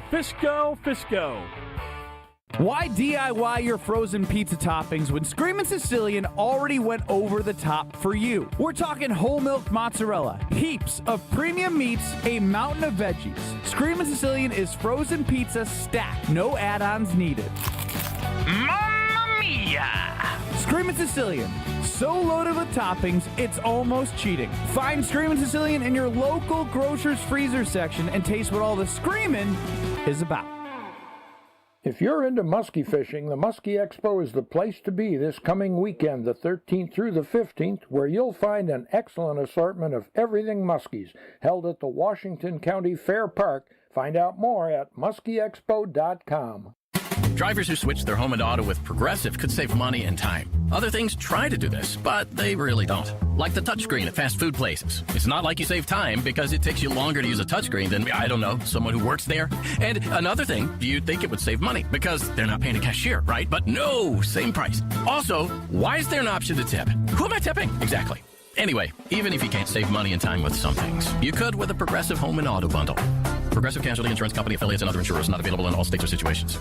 It's tax time, y'all. If you want to file free, this next one's for you. Now taxes is so free. Tax-free edition only. Roughly 37% of filers qualify. Simple form, 1040 returns only. How this is taxes. Love that jam. Up next, commercials. Intuit TurboTax Free Edition. See if you qualify at turbotax.com/free. No schedules except for Earned Income Tax Credit, Child Tax Credit, Student Loan Interest, and Schedule 1A. Grab the dial and crank it up, baby, because Potawatomi Casino Hotel Milwaukee is spinning its Winning Hits collection. Over the next 3 months, you could win a share of over $1 million in prizes. On top of thousands in cash and reward play, you could win one of 3 new Ford vehicles in the grand finale drawings on March 27th. Just play with your rewards card to earn entries. Press play on the Winning Hits collection, only at Potawatomi. More info online. Must be 21 and a rewards member to play. At Associated Bank, we thought about speaking like other banks with hoity-toity names like Total Privilege Pay or something. But we don't speak bankish, we speak your language. When we say 2-day early pay, we mean you get paid 2 days early. $50 overdraft grace zone? That's a grace zone of up to $50 if overdrafts happen. And maintenance fee free account? Well, that speaks for itself. At Associated Bank, we get you. That's why we've got you. Learn more at associatedbank.com/YouGotThis. Member FDIC. 1 in 10 young adults will experience a form of homelessness this year. For over 50 years, Covenant House has been helping youth in crisis. To learn more, go to covenanthouse.org today. Welcome back to the Big Game Show on 94.5 ESPN, the ESPN Wisconsin app, and ESPN Milwaukee on YouTube.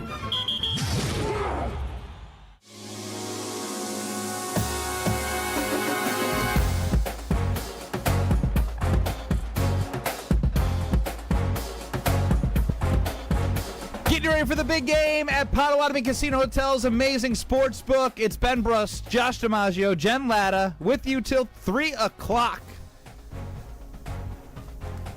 I will say I'm going to never mention the Sam Darnold haircut as the reason why that he's going to stink the rest of the show, but I will be texting Josh and Jen. Shut up, Will. You are too young and dumb to be able to play that. I do not trust your opinions, nor do I trust mine sometimes. Now, I want to turn to everyone else because I know Jen, during the break, was scouring Potawatomi Casino Hotel's sportsbook for some different props. Josh, you have a bunch, and I have narrowed down a couple that I like. So whoever wants to take the reins, jump right in because let's win some people, as Josh would say, some bucks. Okay, so I'm just scrolling through, and this is under, it's tricky sometimes when you get to Potawatomi. I know I stand at the kiosk, and I'm like scrolling, looking for stuff. But this is under the player specials, right? So you're on the big game, you go to player specials, you're going to scroll down until you see, and it's all of these like combo picks, right? Ramondre Stevenson and Jackson Smith-Njigba. That's what I'm centering this one on. The option here at Potawatomi is Ramondre Stevenson or Jackson Smith-Njigba. So you got both teams covered, right? This covers a lot of ground. Because I said to Ben, it's real tough to know who's going to score the first touchdown when you don't know how the coin flip is going to go, right? And Josh, to your point, these are two of the best defenses in the league. It's likely that a field goal are the first points in the game, right? So you're talking about the first touchdown.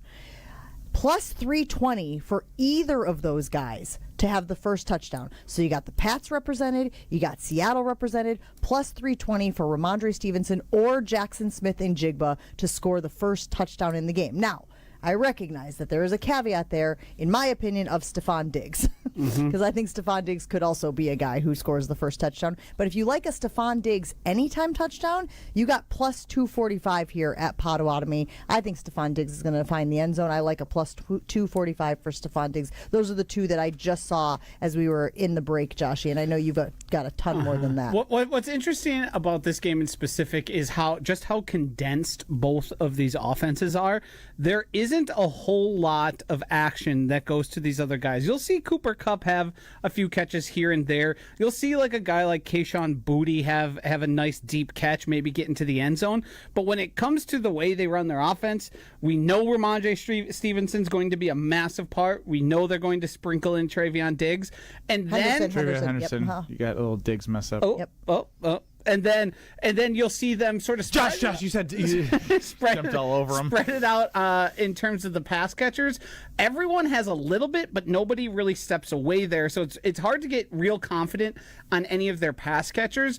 And then Seattle is the Ken Walker JSN show, and that's pretty much the thing. That's why I'm searching and sort of mining for the guys who are on the field a decent amount or see a decent amount of targets and trying to exploit those, because I do think there's a good value to them because they are so much further back in terms of overall usage when it comes to this stuff. So that's why I love the Austin Hooper plus 4,000 for the first touchdown, because I think things might just get crazy. I think both these teams are going to have a really hard time running the ball against each other, which is sort of making me fade the Ken Walker stuff. I know everyone's going to love Ken Walker today, especially with the 3-touchdown game and then 2-touchdown game that he had in the last 2 games for. But all that love for him makes me start looking at Holani then. That's where I'm like, he played way more than I anticipated. Caught a couple balls, and moved the ball. And I think there's a couple ways this game could go. The way I'm leaning towards most is closer game than we expect. That's really low scoring, but the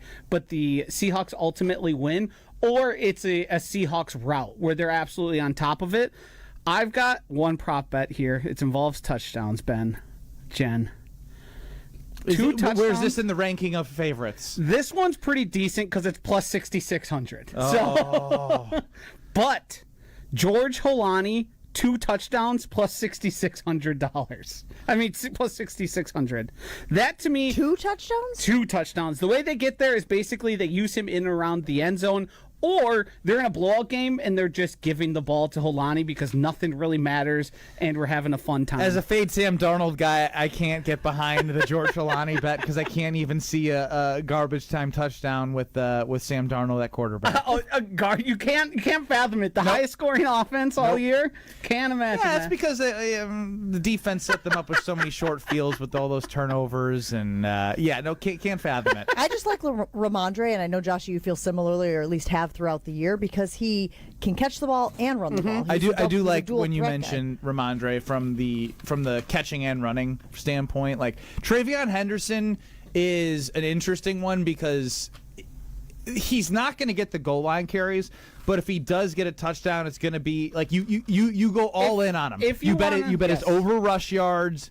I think even better, if you want to bet on Travion Henderson, you look for most rushing yards in the game, or you look for most receiving yards. Because what do we know about him? He's a big, boom guy. Explosive plays. He's as likely to have like 7 carries for 12 yards as he is to have 2 catches for 95 because he takes one of them for 80. Like, that's the type of player he is. So if you're going to get involved with Travion Henderson, you should be looking for the big swing stuff, because his usage, there's no floor to it. It could be anything. He could be more used than you expect, or he could be absolutely nothing. And I know I told you earlier that 100% of the rushing attempts inside the 5 during the playoffs have gone to Ramondre Stevenson. Would you put it past a guy like Mike Vrabel to be doing that exclusively to set up an explosive day for the other running back, Of Travion course. Henderson, I certainly would. When you talk about game acumen, gamesmanship, strategy, things like that. The Ramondre Stevenson anytime touchdown, if you want to get on his board, and I know, Josh, you're going for a lot better odds than I'm looking at, but that's plus 140. I think this guy finds the end zone. I mean, again, I think scoring is going to be at a premium, and you got to be careful with some of those that are like 2 touchdowns for this guy and if you still believe it's going to be an under, because obviously it just means there won't be that many touchdowns in the game. For sure. So that's another thing to keep an eye on, obviously. But those are the ones that pop out to me for sure. The last touchdown score I like that I've spent some time looking at is A.J. Barner. I believe he was in the, I don't have the numbers in front of me, in the plus 200 range to score a touchdown. I think I saw a Barner at plus 3 or 250, 300. But yes, and he's plus money, and I'm right by it, so I'll get you. And the reason that is basically Christian Gonzalez is probably going to follow JSN everywhere he can go. So the next best option to me is AJ Barner, who's got a little bit of size. Anytime plus 235. He also here's a little nugget for you. Love a good nugget. He is their tush push guy. He has gotten Barner 10, is? Yes, he's gotten 10 rushes this season. Now, only 1 touchdown, but there is a potential that they line up and just say, we're just going to jam it in here. So that gives you a little extra value on a guy. Similar to Haywood for the when Rodgers wouldn't even attempt to do anything, and you just watch them do their own tush. The Tucker Craft push that we had. Jen called it something I don't want to say because the cheesy squeezy. Why do you diss the cheesy squeezy? Because it makes me uncomfortable. Push like they makes him seem like they're grabbing his butt while he's going in. You know, I think that's what she's going for, Ben. Weirdo. Any nerds out there? You guys nerds? Didn't think so.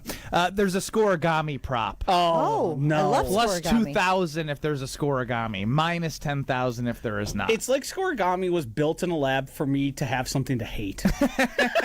and by the way, you know who loves scoregami? Jesse Nelson. Yep. Yeah. And that makes so much sense. Again, I'm not going to sit here and say that I'm like hoping a scoregami happens, but I find it interesting when it does. Well, and again, the more games that are played, the fewer and far between we get scoregamis. I don't even know what scoregamis are left. That's what I'm saying. I feel like there's too many scoregamis. Like how are there this many happening? I guess what has maybe helped the opportunity for scoregamis is the length of the extra point, in my opinion. Yes, and how much teams go for 2 now. Going for 2. Yep. It just has changed the outcome of these games. I saw a stat earlier today about the going for 2 because I think that was something that you could bet on as well. I'm not sure if it's at Potawatomi. But there was at least like at BetMGM or something like that where you could try to get the number of 2-point conversions in the game. And these teams do it very, very infrequently. I think they each have done it 3 times this year at 100% success rate. Ben Bruss, Jen Latta, Josh DiMaggio here with you. Joining us next is Austin Herdina. I got it right the first time, so I'm really glad about that. He's the sportsbook manager here at Potawatomi Casino Hotel Sportsbook. I've seen some numbers where it looks like 60% of money on spreads are on Seattle, but that doesn't mean locally that's what we're seeing here. Maybe we get some insight. Maybe we fade where the public money's coming in from. I don't know what he's going to give us, but we're going to ask him some toughies and see if he gives us those answers. Coming up next on the big game preview here at Potawatomi Sportsbook on ESPN Wisconsin. More of the Big Game Show coming up next on 94.5 ESPN, the ESPN Wisconsin app, and ESPN Milwaukee on YouTube. Good Karma Brands is proud to be an equal opportunity employer, providing equal employment, development, and advancement opportunities to all teammates and applicants. To learn more about careers with us, please send an email to talentacquisition@goodkarmabrands.com. That's talentacquisition@goodkarmabrands.com. Hi, I'm Brittany Miller from Big Frog Custom T-Shirts and more. Custom T-shirts, sweatshirts, jackets, hats, you name it, we can do it. Big Frog Custom T-Shirts and more is family owned and all about celebrating life's big moments. Maybe it's a milestone birthday, a celebration for your child's first goal, or that work fundraising event. We are everyone's printer. No minimum orders, affordable designs, and help straight from me and our team. We're the one-stop shop for all your custom needs. Start your project today at bigfrog.com/Mequon.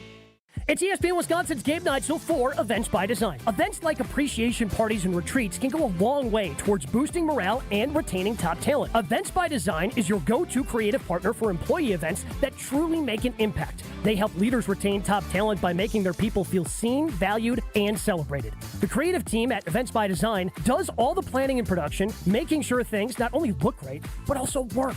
Make a smart investment in your culture today. Search online, Events by Design. They design, you party. Truck crash? Call Gruber Offices. One call, that's all. Hi, this is Michelle Voskel, CPA and team member at the Neal Group. Happy New Year. Hopefully you enjoyed the holidays and spent time relaxing. Now it's tax time. I know, it's not the most wonderful time of the year, wondering if you are getting a refund or money to the IRS or to the state, waiting for all the forms to come and wondering what is deductible. Control the situation instead of letting it control you. Let us help you understand all the new tax laws, how they affect you, and how to take advantage of them. Last year, we helped Janet and Norm go from owing $43,000 to getting a $500 refund. We can help you too. The first meeting is free. Call now, 414-325-2040, or visit neilgroup.net. You earned it. We help you keep it. That's 414-325-2040 or nealgroup.net. Wisconsin homes ask a lot of their windows and doors. They need to be ready for anything year-round. At Pella Windows and Doors of Wisconsin, everything we do is built around quality and durability. You shouldn't have to make compromises to ensure you're comfortable at home. So right now, take advantage of 0% financing for up to 4 years. There's never been a better time to experience Pella in person and get all your questions answered. Join us at the NARI Spring Home Improvement Show, February 13th through the 15th at Wisconsin State Fair Park. Book your in-home consultation at the show and receive a free Design Works rendering. From design to installation, Pella's local experts are there to guide you every step of the way, helping you choose the right options for your home, your style, and your budget. Thanks to 0% financing for up to 4 years and our 10-year limited warranty, you can feel confident in your decision long after installation day. PellaWI.com. Certain restrictions apply. It's 2/28/2026. Every child deserves a safe, loving, and permanent home. Help the Dave Thomas Foundation for Adoption find families for children who've lingered in foster care the longest. Learn more at davethomasfoundation.org. Welcome back to the Big Game Show, live from the Potawatomi Sportsbook on 94.5 ESPN, the ESPN Wisconsin app, and ESPN Milwaukee on YouTube.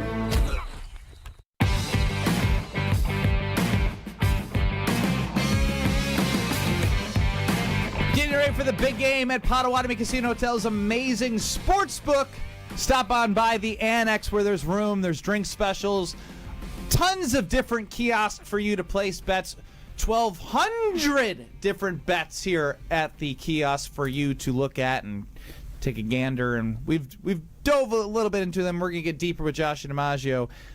But Ben Brush, Josh DiMaggio, and Jen Latta here. And we're joined by Austin Herdina, who is the sportsbook manager. Austin, so happy to have you with us. Yeah, thanks for having me here. It's such an exciting day for us. It's one of the most fun days of the year.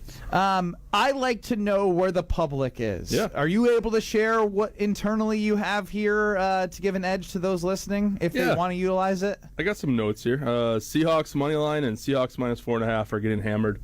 We're very heavy on them right now. So you're rooting for the Patriots. You know what? So it's interesting to say it because last February, March, and April, we had a bettor come in, 5 different bets he made for $1,000 at Patriots to 100-1 to win it all. So wow! So he's in line for $5,000 to win $500,000. So it depends on how much money is exactly. on the amount of percentage that is on the exactly. Seahawks. So we're happy with any Seahawks money coming in right now.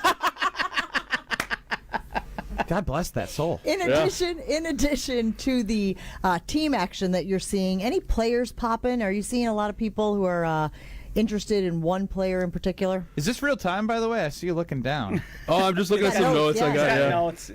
First TD scorer, Kenneth Walker is getting the most money on that. Anytime TD scorer, Drake May at +310 is getting a lot of the money. Rashid Shaheed MVP award at 25-1 has been getting a lot, and Sam Darnold at plus 125. I think a lot of people are looking at that as if they're liking the Seahawks, but they don't want to lay the minus 230. That they think, well, okay, well if the Seahawks win, maybe Darnold's the MVP, so I'm getting plus money. We talked about all of the different bets. I believe there's 1,200 or little so. less than 12. Yeah, a little less I like that you to can round up. How do you guys decide what to put up there and make available? Because it seems like you could probably do thousands if you chose to. Like, where does that decision come into where 1,180 of these are things we're willing to offer? Well, it's helpful that we have 2 weeks leading up to the game, right? Yeah. So it's one game to focus on, 2 weeks leading up. We have a really good odds provider that helps us, give us a lot of options to choose from. We try to have all the options people are interested in. Yeah, as Austin Herdina, the sportsbook manager here at Potawatomi Casino Hotel Sportsbook, is with us as we're getting ready for the big game as a special edition weekly wager with Ben, Jen, and Josh. I would love to know way deeper into this now. So this New England Patriots bettor came in when with what? Right after the last year's Super Bowl. So it was like in February, right after they had back-to-back 4-13 seasons. One guy's got at least 5 bets. Did he look 5 $1,000 bets to win $100,000 each? Did he look like Biff Tannen? No. No, not quite. No, but I remember at the time thinking like, oh, well, there's a free $1,000. I remember thinking that every time. So you're no different than us. We place a bet and we say easy money, and you're thinking easy money, and I are thinking we need more Seattle bets. Yeah, we're happy to take more Seattle right now. Do you have a difference, like a huge gap in terms of the money he could win versus the overall outcome for Seattle?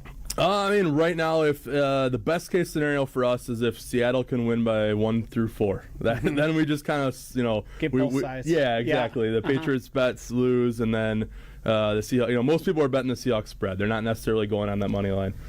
How often are you seeing action in game? And obviously, people are encouraged to go back up to the kiosks, check the odds, check how things have shifted during the game. But I famously, with my friends, was watching a college football playoff game, and I believe it was Penn State Notre Dame. And I'm watching it, and Penn State was up in the first half. And I, having covered Penn State and Drew Aller and a lot of those things, walked over to the machine and put that second half money on Notre Dame. Notre Dame ended up winning. Do you see a lot of people who are here at the sportsbook, taking in what they've seen in the first half, using that as data points, and then going and betting as well? Yeah, and we have 94 kiosks on property, so a lot of people are at the kiosks, watching as the game's happening. So as it's happening, you're going to see the lines moving constantly, trying to get their next edge in. But at halftime too, halftime is when we get more probably bigger bets in game. What is the most interesting thing you've learned since operating a sports book here in Milwaukee? It's still new to a lot of people. I'm bringing people here constantly who've never placed a legal sports bet. So what do you think has been like the most interesting thing to come out of what is now the best thing around? It's such a fun place to watch games with other people. Whether you know them or not, you might be celebrating with some stranger next to you if you guys have the same bet. That's always a lot of fun. I was a little surprised, like this last year, the Brewers went on a really good run. How many people were a little pessimistic and they just started fading the Brewers? And then when they played the Dodgers, they really faded the Brewers, and that didn't help us, of course. But yeah, just I don't know. It seems like we have a lot of Packer love here. Yeah. Everyone's betting the Packers. But when it comes to the Brewers, people weren't too confident. I was going to say, when it comes to making local lines, you obviously utilize some sort of system that helps you bring in lines likely from, I don't know, like what's the process there real quick? Like do you utilize other external systems to bring it in here? Is it somebody with a whole bunch of screens in front of them and fancy algorithms running? Because that's what I envision. That's basically what it is. So it's a company that they are controlling the lines and odds for numerous sports books throughout the country, even the world. So they are, nothing is really tailored to just us. It's really what we have is the same odds they're going to have maybe somewhere else in the world. And that doesn't change even though you may get more action locally on specific teams? Because that's my curiosity as to, obviously, people like to bet on the teams that they want to see win, even if it may not be the right side, so to speak. Does that impact how the lines move? So we have the ability to do that if we choose to. Very rarely do we choose to. Usually we let the experts, the people that we trust, to do this and handle our risk. Well, I guess after saying a free $5,000 a year ago, I mean, maybe that's why you trust those. Yeah, I was wrong on that one. But they haven't won yet. No. They haven't won yet. Coin toss. Tails. Everyone's betting tails. I'm a tails guy, so 6 of the last 10 have been tails. I'm tails every year. That makes me nervous. Even though this one is completely flip the coin, is it just because tails never fails? It's got the saying. That has to be it. I guess so. It's just a better marketing campaign Isn't it than funny heads. to see how, like, you can get really into this and you can run your own systems to place bets, but when it comes to tails, it's tails never fails, and people are like, yes, that's it. I gotta bet this. Gosh, I hate being one of the simpletons. I tell you what, though, it's a lot of fun having a bet that's just Yes. gonna settle within a few seconds before the game even starts. Absolutely. All right, It let could me also ask ruin your game. I guess it depends on how much you put on a 50-50 proposition. Maybe I'm speaking to past experience. Let me ask you something, though, that I think fascinates a lot of people, especially casual bettors, and that is the national anthem. A lot of times you can bet on the length of the national anthem, which to me has always been something that you could know ahead of time. Yep. Doesn't the performer perform the previous Yes. They rehearse the previous day, and they must be aware of the prop bets and how much money. They don't know the total numbers, but they know that it obviously is something that a lot of people are interested in, right? I've been at parties before where people have a stopwatch out, or they pull out their phone and they start the stopwatch when it starts. And depending on how long the artist is holding the note, what is your take on the how long is the national anthem over/under bet? It's something that people have been talking about for decades. But yeah, for us here, it's something that we don't offer. Yeah. We chose not to offer things that are predetermined. So basically, like, what will be the first song of Bad Bunny's halftime show? Things like that, right? Where they know somebody knows what it is. We don't know what it is. So we're not willing to really let that information get out there and take advantage of us. So predetermined items like that are not on our Well, like the selection. Gatorade color, right? That's another one that casuals love to wonder about or place bets on. What color is the Gatorade going to be? Your point is somebody knows that, therefore it could skew bets that are being placed out there. Exactly, and it's something that we're not like super worried about, but at the same time, it wasn't worth the risk. Is there anything you can tell us of where maybe we haven't talked about, but a ton of random action has come in that might be worth fading?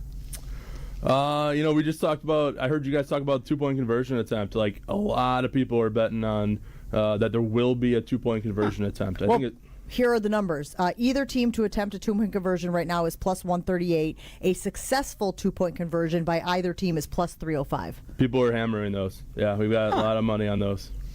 Which is funny because I mentioned earlier they've only attempted, these two teams, 3 2-point conversions each all season long, 100% conversion rate. Yeah, and these are very conventional coaches too. Like, Right. we haven't seen a lot of trick plays out of these teams, that kind of thing. So, like, I know we offer things like, offensive linemen. Offensive linemen have a touchdown, or we'll Attempted passes, 2.5, I believe, is the number for players to attempt one.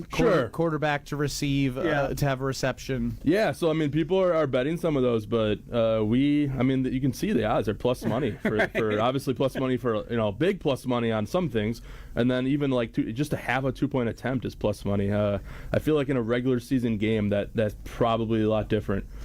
Well, Austin, we appreciate the insight.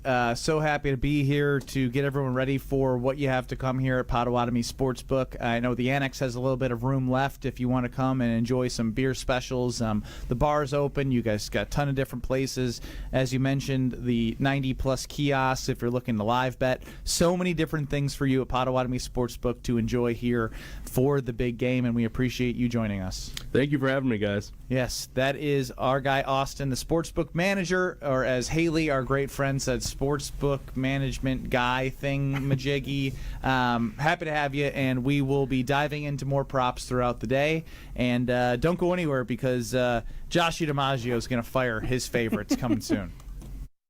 More of the Big Game Show coming up next on 94.5 ESPN, the ESPN Wisconsin app, and ESPN Milwaukee on YouTube. The Homer Homer Hour with special guests every day from 5 to 6. The Packers also got a defensive coordinator. I like the hire. I think he's proven. He's coached high-level defenses, ones that went to the Super Bowl. The best 60 minutes of your day happens on the Homer Hour. It'll be interesting to see what he brings from a schematic standpoint. Ran a lot of 3 down. This team just got rebuilt to be a 4-down team. Weekday afternoons from 5 to 6 on 94.5 ESPN, the ESPN Wisconsin app, and ESPN Milwaukee on YouTube. Don't think twice.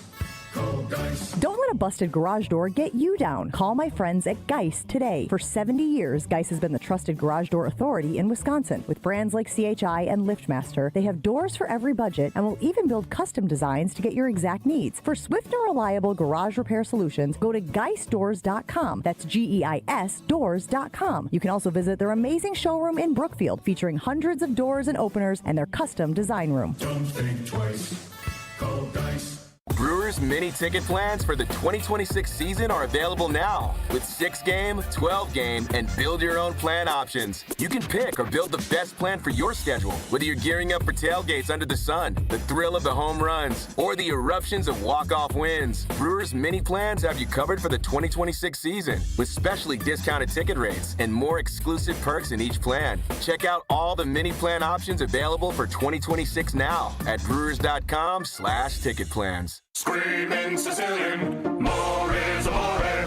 Screaming Sicilian, more is amore. Amore, pepperoni, amore, mozzarella, amore. Screaming Sicilian, Screaming Sicilian frozen pizza. More toppings, more flavor. More is amore. What's better than cheering for the Packers with an ice-cold beer in your hand? Cheering for the Packers with an ice-cold beer in your hand that you got for 10% off. And when you get Packers checking from Associated Bank, you get even more. Like 10% off food and 10% off drinks on game day. Like that ice-cold beer in your hand. Plus 15% off Pro Shop gear. Only with Packers checking.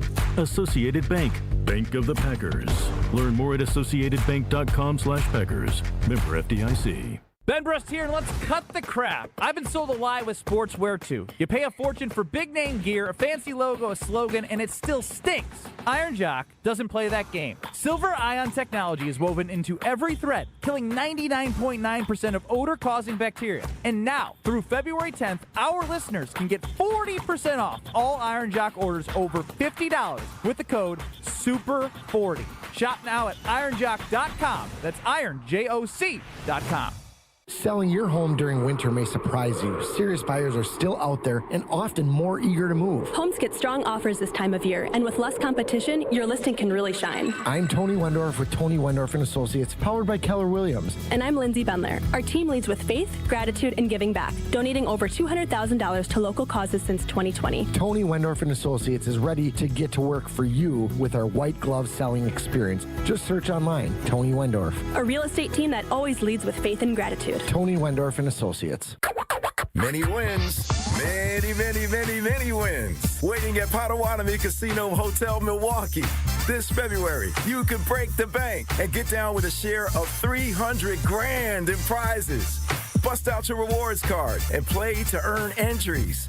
It all goes down with Thursday drawings. Break the bank. Only at Potawatomi. More info online. Must be 21 and a rewards member to play.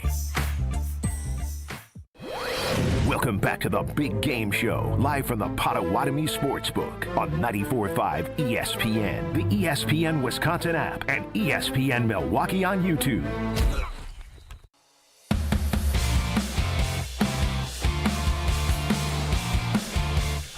I've heard the term easy money used a lot when placing wagers. But free money is a different way to look at it. Same concept, but I think we should be careful about that term. Yes, for sure. Especially when we toss to like a 23-year-old. Just generally speaking, I don't feel very comfortable. Yeah, no, especially when it comes to the gambling and what it all is. Yeah, we just did the disclaimer right here. That was the disclaimer. Ben Good and grief. Josh and Jen So are here. glad I Clear jumped as in. mud. And we're going to toss it to Will Summers, who says he has some advantageous bets he likes. Yeah, I'm looking to bounce back after my Harrison Butker MVP pick last year that didn't cash. First one I got for you guys. About that. A.J. Barner to make the first Seattle Seahawks reception, plus 500. I feel pretty confident in this one. I could see a little dump off on the first play. It's not going to get ruined by the coin toss or like the Patriots having the ball first. It's just the first completion for the Seattle Seahawks to be to A.J. Barner, plus 500. I actually don't hate that one. That's a fun one. That's all you got? We tossed you for one? I got more. Seattle Seahawks to score the last scoring play of the game to be a Seattle Seahawks field goal, plus 375. Big time value there. I could see the Seahawks. I think they're going to win, and I think they're going to, kick a field goal late in the game to extend the lead and put the game away. Plus 375, Seattle Seahawks field goal as the last scoring play.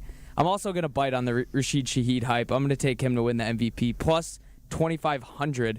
I don't know. I feel like we're going to look back on this game and think this is the game that Rashid Shaheed just played out of his mind. He's explosive.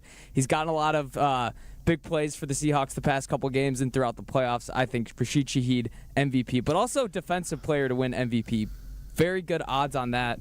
I'll have to pull them up here. I got my sports book right in front of me. Plus 1,000, yes. Yeah. So I want to Shaheed thing. Yeah. There's 2 weeks to prepare for this game. If Rashid Shaheed has a game, it's malpractice by the New England Patriots. Even from a special team standpoint. Yeah, but you would say the same thing about Jackson Smith and Jigba and different. Like JSN was the offensive player of the year and was the best receiver in the league. Now, special teams wise, yes, they traded for him and he's been a value. But like at some point, do you just kick it out of the end zone and take it here's 35? Here's the situation. It's a low scoring game. Rashid Shaheed has 2 touchdowns. There it is. That's the game. He wins MVP. I guess I just don't like the. Well, it's unlikely, but it's implied with the odds. Even here in Austin, like the Kenneth Walker, like we're falling into of course, yeah, Kenneth Walker. A lot of people are like, you gotta bet him 3 touchdowns, 2 touchdowns. I'm betting the under on everything Kenneth Walker. I guess what I was getting to is be careful with recency bias because it does play a major factor into where a lot of the public money is going, and if you might want to look for value elsewhere. There's my disclaimer. Yeah, and I mean the thing about it is sometimes the public money's right, and the sports book ends up taking a bath on things. And when they're leveraged to the point they are with 1,180 bets, there is good odds to be found in here, and there's good ways to find yourself in situations that are unlikely. We're all agreeing. Anytime you see plus 1,000, you're going, well, that's more likely than not, almost all the time not going to happen. But the time it does, and the time I'm on it, and the time I find the right time to bet it is a time around the Super Bowl where you take advantage of stuff like that. I think there was a good case to be made for the one I like the least is Shaheed to win MVP just because he touches the ball so infrequently. But one deep pass and a punt return and a game that has 37 points scored in it, then you're looking at a pretty good option for MVP. I think you have to determine how you think the game is going to go and bet accordingly and don't play yourself, right? So let's just decide. I'm not saying you guys have to tell us at this point, but if you're walking into the kiosks, in your mind, how is the game shaken out? Is it a blowout by Seattle? Then you need to bet consistently accordingly. Again, just so you're not playing yourself. I personally think it's going to be a close game. I could be wrong, but I think it's going to be a close game. So I like things, and I'm not saying I'm necessarily betting on, but I like a bet that says either team to score with less than 2 minutes on the clock in quarter 4 plus 125. Right? Yeah. I think somebody's going to take a shot at the end zone. I think somebody's going to try to kick a field goal. If you like Will's bet on Seattle kicking a field goal as the final score of the game, he said that was plus 350, but you're not sure if it's going to be Seattle. You can also do the last score of the game to be a field goal at plus 150. Now, I know these are peasant odds for a guy like Joshy over here who needs a lot more juice, who needs a lot better odds, or bigger odds, rather. He's a big payout guy. Yes, exactly. But if you're just walking in going, I want to make a little bit of money, I want to have a successful day, I don't have a team playing today, these are things that I think you can put money on, again, if you think the game is going to shake out that way, which I happen to think it's going. How about, I said, either team to score in the last 2 minutes? You guys like that one? Or do you think it's going to be a blowout? Again, with the way that I am betting this game, I would say that the defenses are able to hold up and not score points. But again, like you said, everything that I'm going off of is based off Joshy's slider from 45.5 to where'd you bring it to? 35.5. You brought it down 10 points to get some pretty significant odds on that under. That limits plus 310. You're probably looking at more unders specifically to players just because of what you think. And then you start looking towards, all right, do I look at the punting category based You also off look the at game sacks flow? then. If you're thinking it's going to go under, there's you can bet the total sacks over 5.5. It's not high odds, but if you're, I think of it as like a cascading effect. If you get the game outcome right, if, say, I think Seattle wins, they cover the spread, and the under hits in a big way, like the 35.5, that's where you start to play off of, well, what happens because of that? And you can even find overs that you like in it, like maybe Stephon Diggs' receiving yards goes over. They don't score a ton of points, but if they're down the whole game and they're unable to move the ball, Stephon Diggs having 30, 40 receiving yards might do the trick for you. There's ways to sort of write the story of the game in your mind, and if you hit it, you have a good day. I have stumbled into something. Uh-oh. Hold it, save it. Okay. We're back in 2 minutes with Joshy's favorite bets, as I can't wait to start listening and taking notes and then going to the kiosk. Plus Super Bowl. I want to get the title right. Super Bowl record breakers. Oh, I've seen this one, yes. Do you know which one I'm going with? No, I did see those in there, though, and was a little intrigued by them. Well, we're going to get more intrigued in 2 minutes. $2.3 million.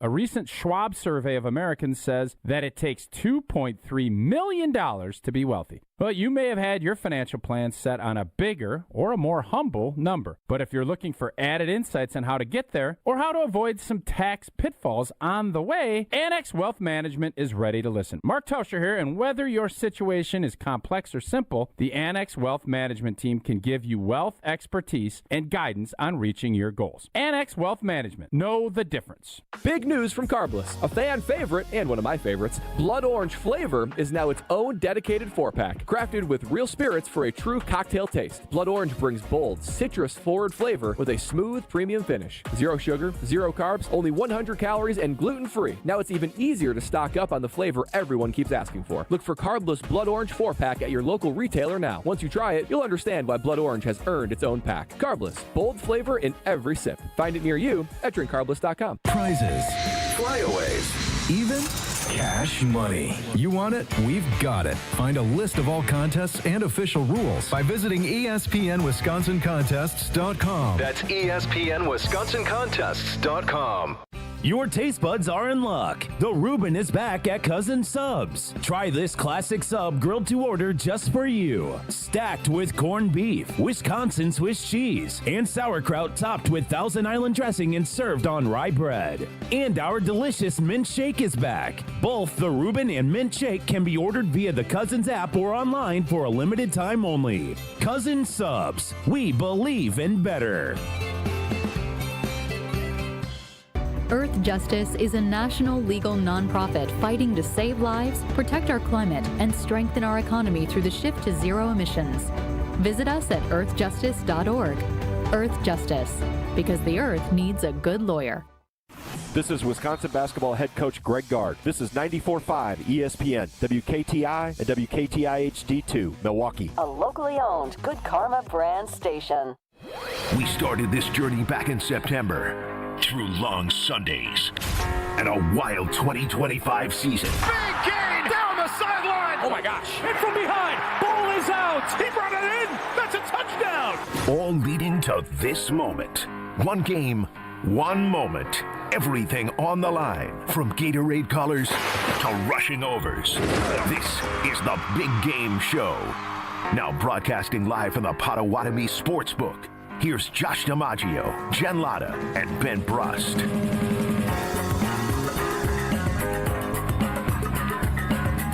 One more hour to go for Ben Brust, Josh DiMaggio, and Jen Latta as we're getting ready for the big game at Potawatomi Casino Hotel Sportsbook. Wagers, previews, everything in between. Stop by.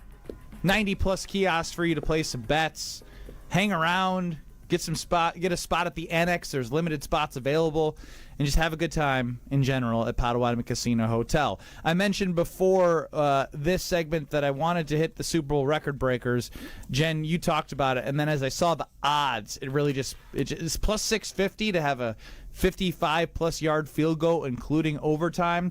Jason Myers. 55. I did not have that 58, number. excuse Oh me. my, 58. Josh Myers could absolutely Jason make Myers. that. Too much Packers. I'm too excited. This is what happens when we get to Joshie DiMaggio about to give props. Jason Myers. You like that one, huh? I do.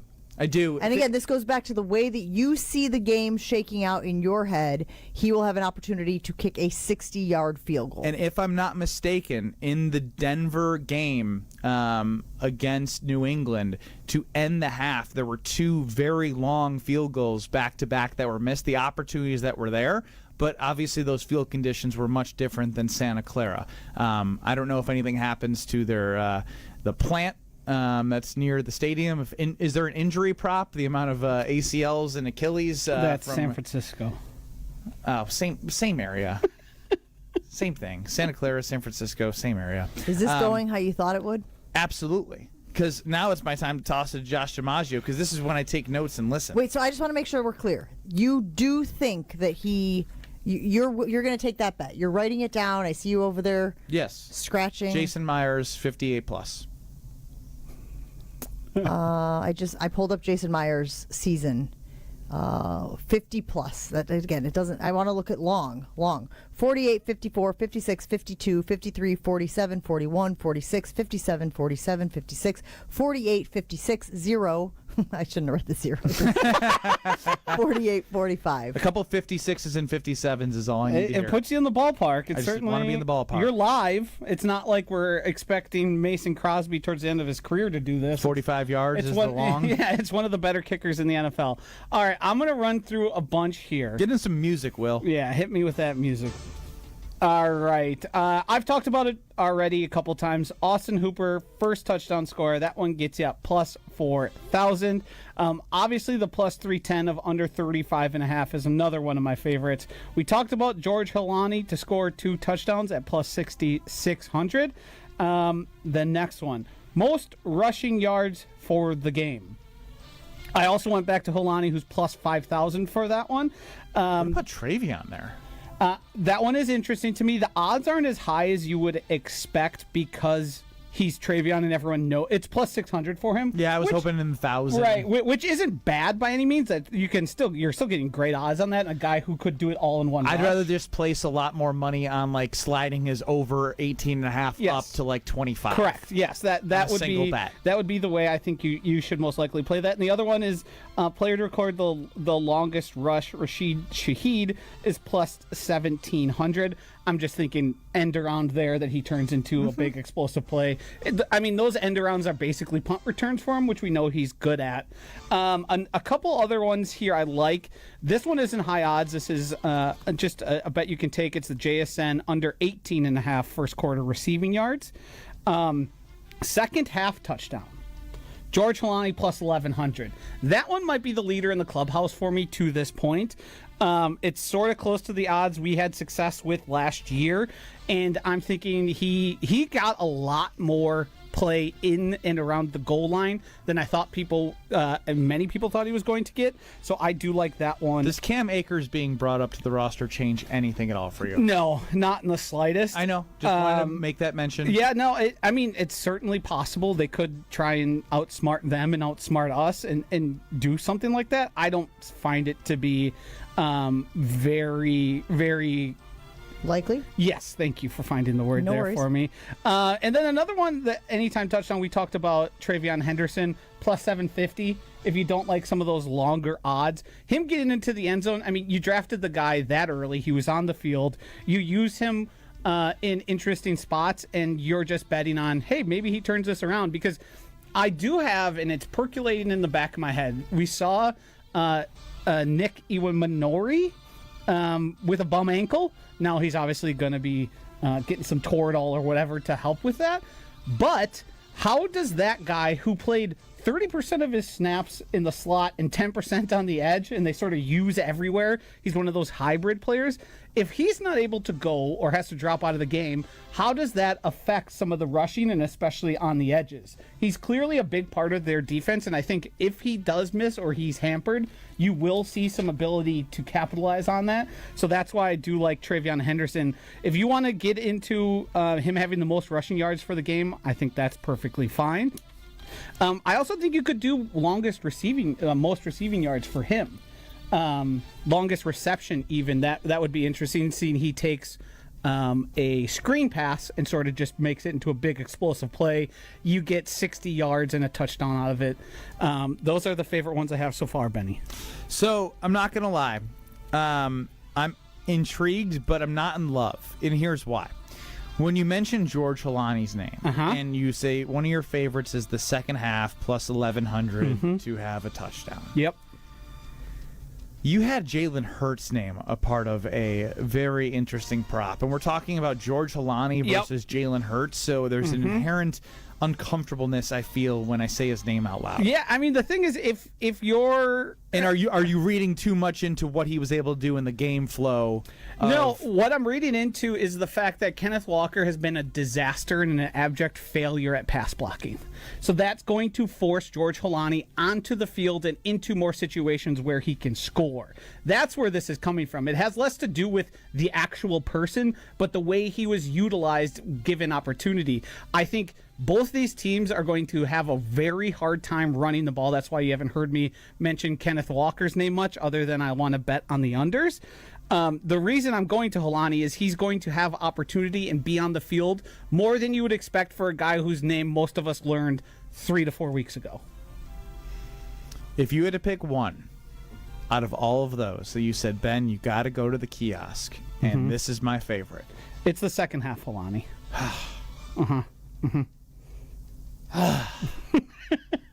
I'm going to do it. But George Holani.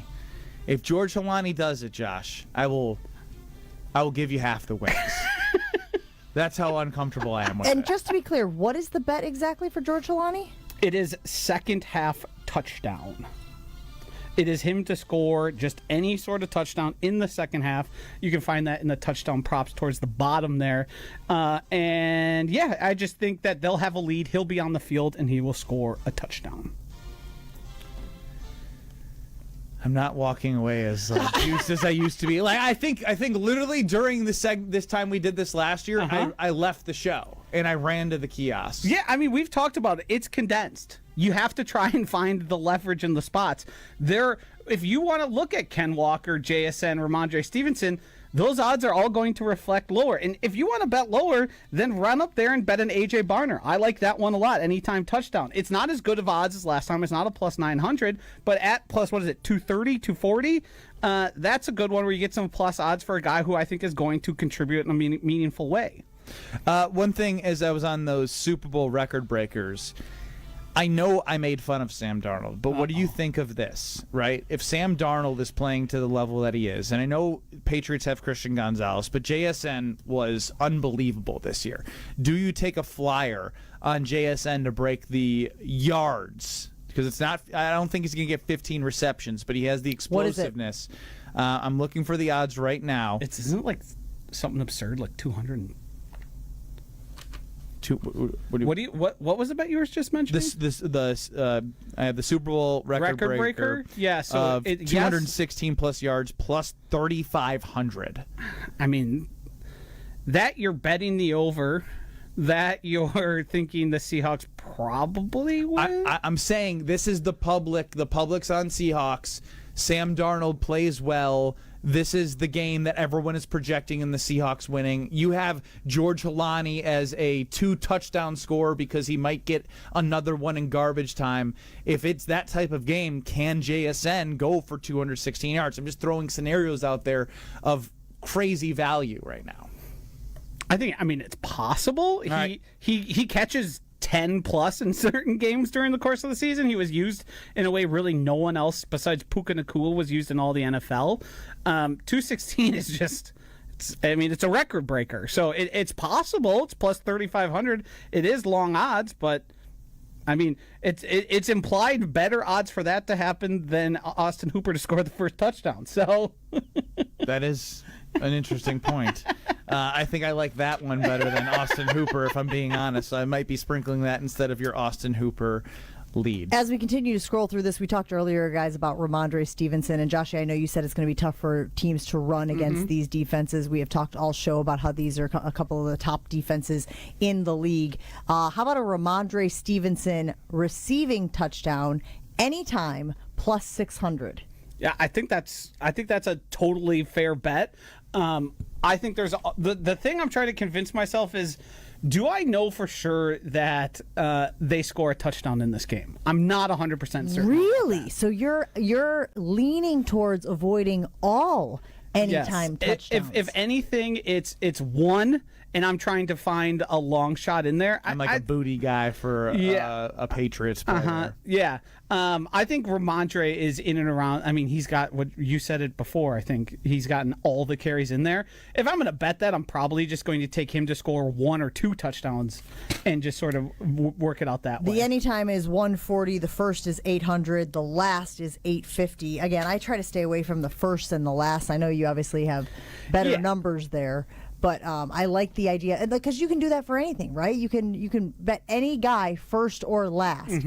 But as I mentioned earlier, I'm not sure the last score of this game is going to be a touchdown. I wouldn't be surprised if we got a close game on our hands and somebody is kicking a field goal to win this game, and that's why I'm leaning more towards that bet I mentioned earlier, which was last score field goal plus 150. And again, Josh and I are betting very differently on this game, which is fine. Again, it takes all kinds, right? You might have people out there who don't feel as comfortable. Joshy, you bet small amounts on these a bunch long of different shots. singles. Yes. Yep. I'll probably bet slightly more on some of these that I feel are pretty good chance to happen based on what we know about these teams. I guess I'm leaning more towards Jen, where I'm looking at the ones that are more, again, with the condensed game. And even from an overall over-under, we're not looking at 50 or 49. We're looking at 45.5, which naturally there's not going to be as many opportunities for scores, so you're going to your main players aren't going to have the best odds. But if you can find those AJ Barners, if you can find those Cooper Kupps or those Diggs that you actually like, I'd probably lean towards those versus taking a risk on George Talani. But that's me, and Joshy goes for the big payouts, and we'll continue to dive in now. You mentioned the hair thing earlier. We gave you adequate crap for it. I want to throw out one more thing when we come back. Oh, wow. If you think something like this plays into the game plan and who gets the ball, I want to talk about that with you guys after this. Has anything to do with the hair?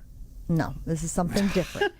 You mentioned the hair, but this is kind of on the level of hair where theoretically it shouldn't have anything to do with how the game plan is drawn up, and yet human beings and whatnot. I want to talk about that when we come back. All right. Jen teased.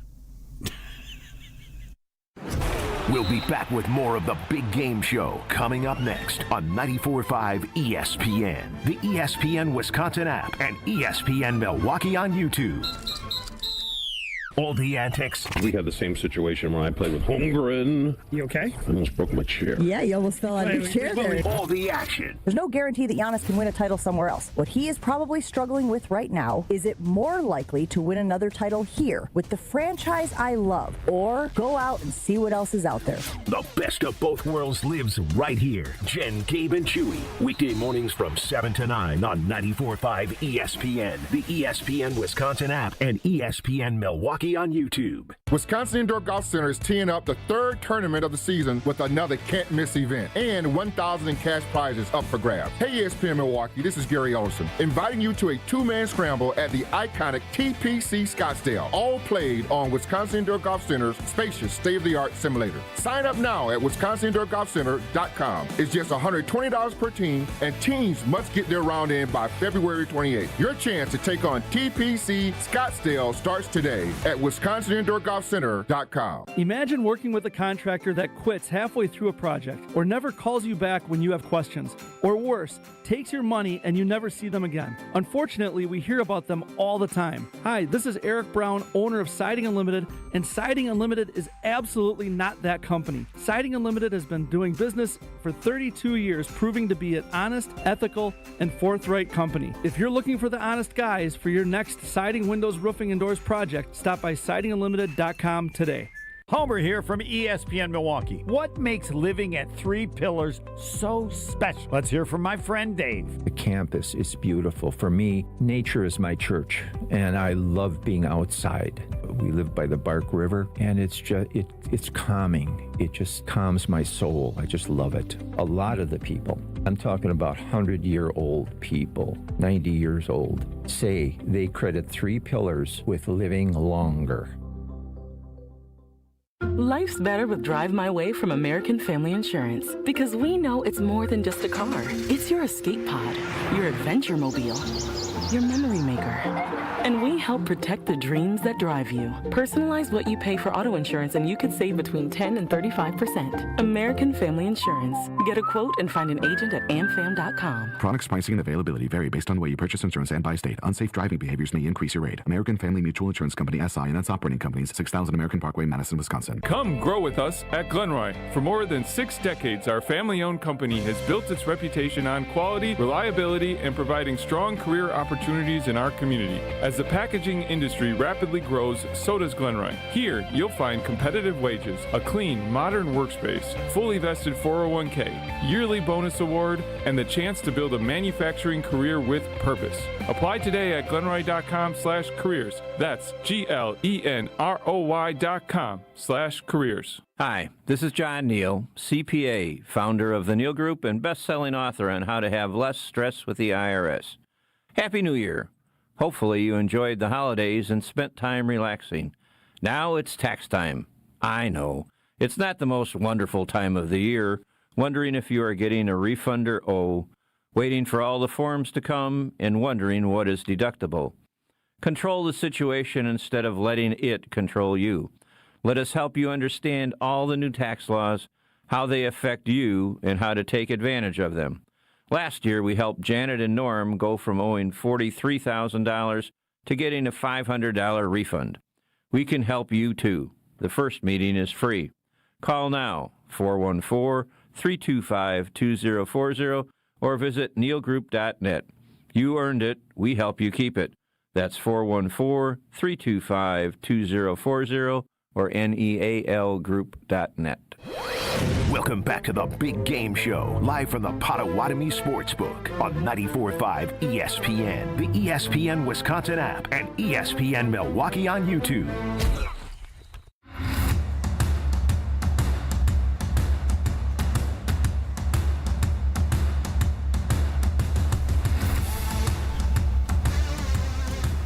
Counting you down to the big game later today on NBC. I've been fired. You've not been fired? Jen teased the next segment. No. So now she's bringing us in. There's no firing. But I was wondering, when you're making bets or when you think about how a game is going to unroll, you know, Josh, you mentioned these guys have several weeks to put a game plan together. And I wonder how much these little details, and I'm going to give you one specifically, play into how a team decides to distribute the football. So Austin Hooper, who you have mentioned, Joshy, as a guy you did place a bet on. What bet did you have again? First touchdown score plus 4,000. 4,000!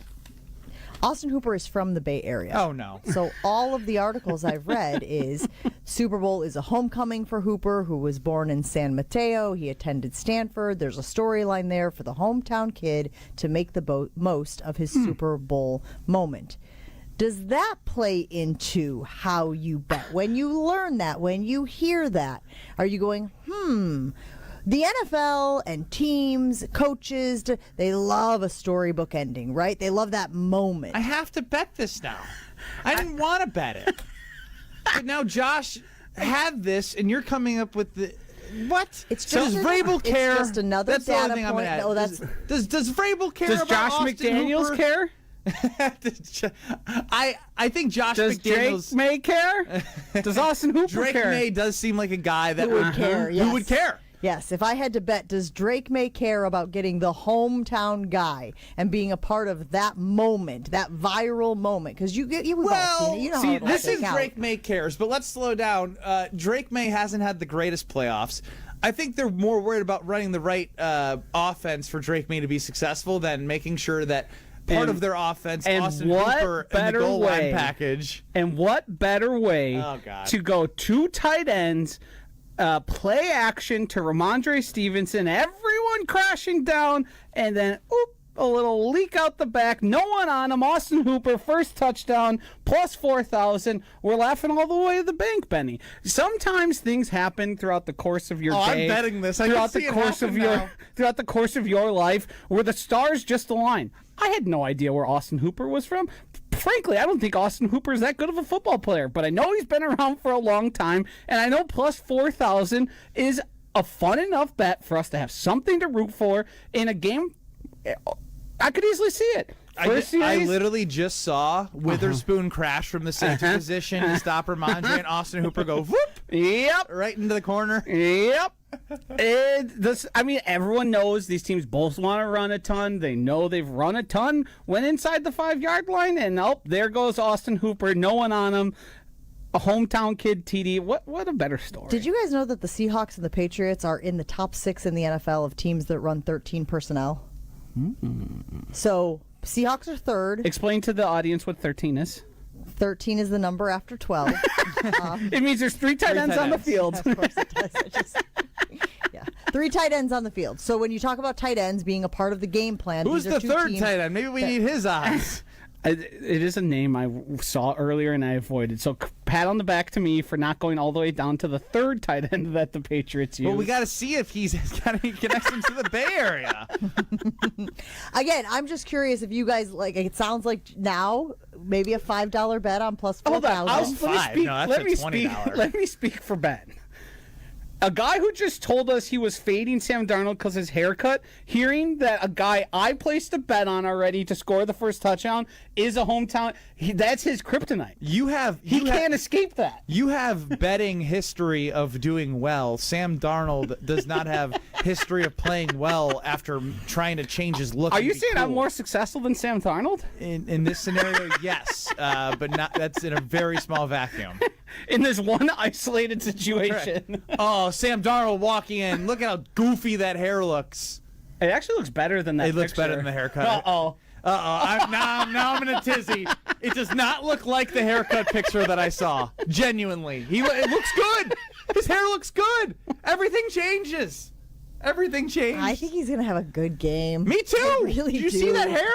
It went right back to good. flowing nice and easy. It wasn't all done up with gel from the hairstylist. Where, Joshy, remind me, this is when you talk about kryptonite, this is my kryptonite. I can never find where the bets are, where the props are that I'm looking for. Where was the touchdown scorer, I assume, now that I've said it out loud? Yep, it's got to be touchdown score. I was just going to see, as we're talking about Hooper, I was going to see what his anytime numbers are. Because that's where I was going to, Jen. Yes, as opposed to first, as Plus opposed to last. 800 anytime. I don't know, guys. That aligns very well with the Jalen Hurts bet. That is getting us closer there.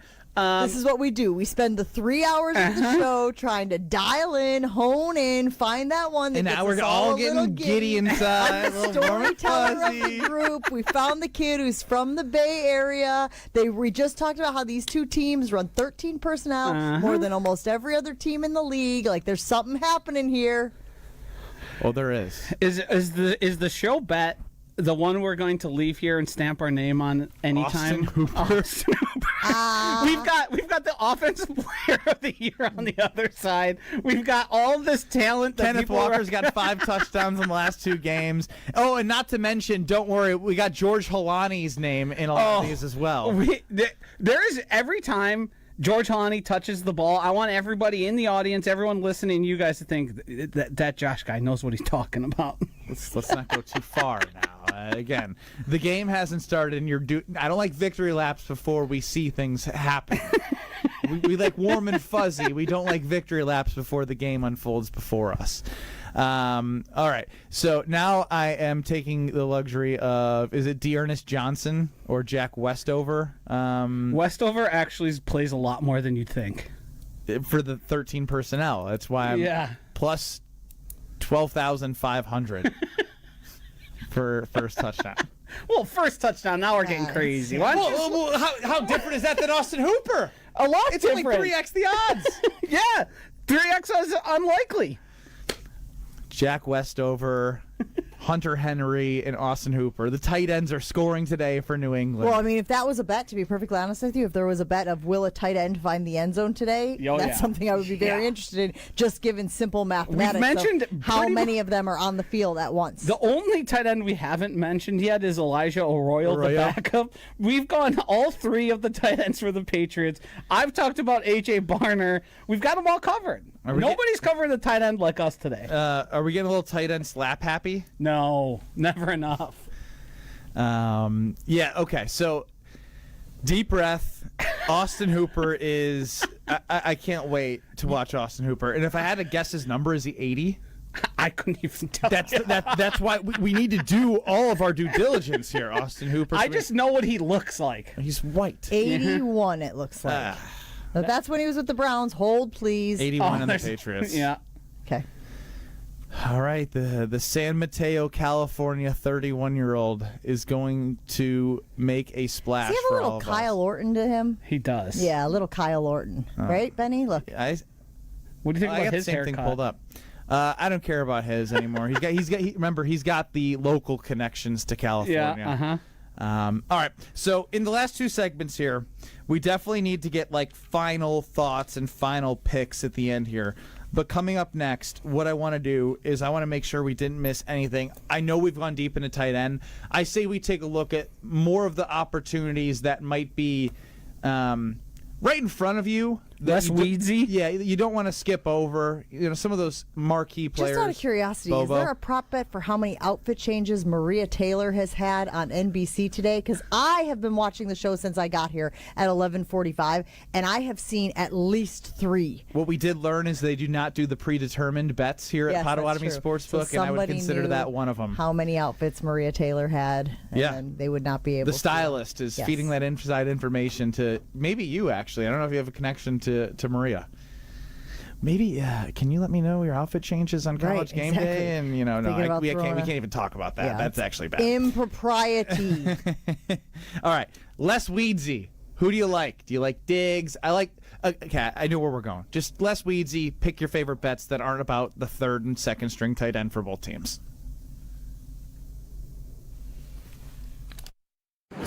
We'll be back with more of the Big Game Show coming up next on 94.5 ESPN, the ESPN Wisconsin app, and ESPN Milwaukee on YouTube. With Progressive's Name Your Price tool, you can choose the best coverage option for you. Because you know you. Like, you know you can't cook. You're not one of those people who say that they can, but when people come over for dinner, they find out the hard way, you can't. You can't even microwave popcorn, and that's literally just one button. Plus, measuring and patience are huge parts of cooking, and that's just not you. Only you know you. So get coverage options within your budget with Progressive's Name Your Price tool. Progressive Casualty Insurance Company and affiliates. Price and coverage match limited by state law. It's a new year. Ready for a fresh start or career reboot? At My Computer Career, prep for a more recession-resistant future in the high-demand fields of IT, cybersecurity. In months, not years, including AI. Whether you're starting out or switching careers, no prior training is needed. Attend school online from home or on campus. Go to mycomputercareer.edu to take the free career evaluation today. mycomputercareer.edu, an elite CompTIA certification partner. Financial aid is available to those who qualify, including VA benefits. $2.3 million. A recent Schwab survey of Americans says that it takes $2.3 million to be wealthy. Well, you may have had your financial plan set on a bigger or a more humble number. But if you're looking for added insights on how to get there or how to avoid some tax pitfalls on the way, Annex Wealth Management is ready to listen. Mark Tauscher here, and whether your situation is complex or simple, the Annex Wealth Management team can give you wealth expertise and guidance on reaching your goals. Annex Wealth Management. Know the difference. Looking up at the Marquette banners, brought to you by Saganiac Planning. Number 31 Bo Ellis and number 31 Doc Rivers both retired. How can that be? Ellis, part of the 77 National Championship team, had number 31 retired, but not until 92. So Doc Rivers got to wear number 31 when he was an All-American in the 80s. He got 31 retired in 2004. It's all good. Doc Rivers, Bo Ellis, certainly two of the greatest in Marquette history, and the two greatest, number 31. For more than 40 years, Network Health has been the trusted experts in health plans. Just like you, they're honest, hardworking, and grateful to call Wisconsin home. Whether you're seeking coverage for yourself, your family, or your employees,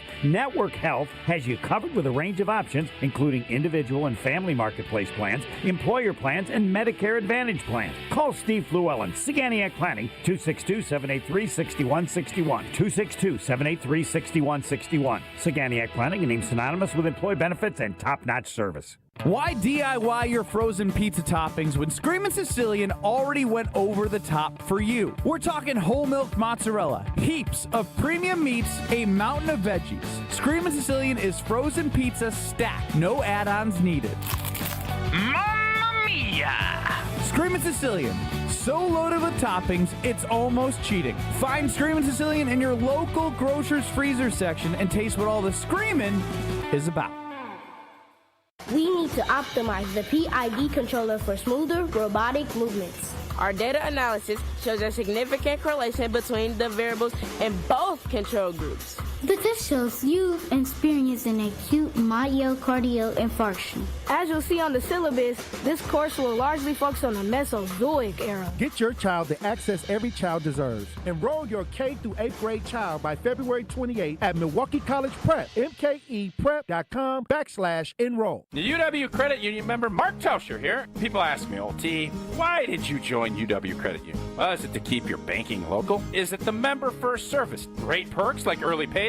Absolutely. But honestly, between us, I mean, it's Bucky. I can't say no to that face. If you love Wisconsin like I do, you just can't pay with anything else. Fandom makes us do crazy things, but this just makes sense. Become a UW Credit Union member and get your Bucky card like me. Federally insured by NCUA. Terms and conditions apply.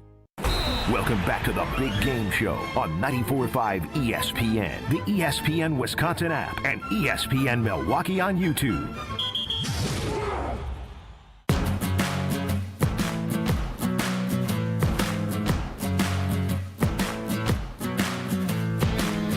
I swear we're going to stop talking about tight ends, but in the break, Jen found more about Austin Hooper. The Hooper propaganda.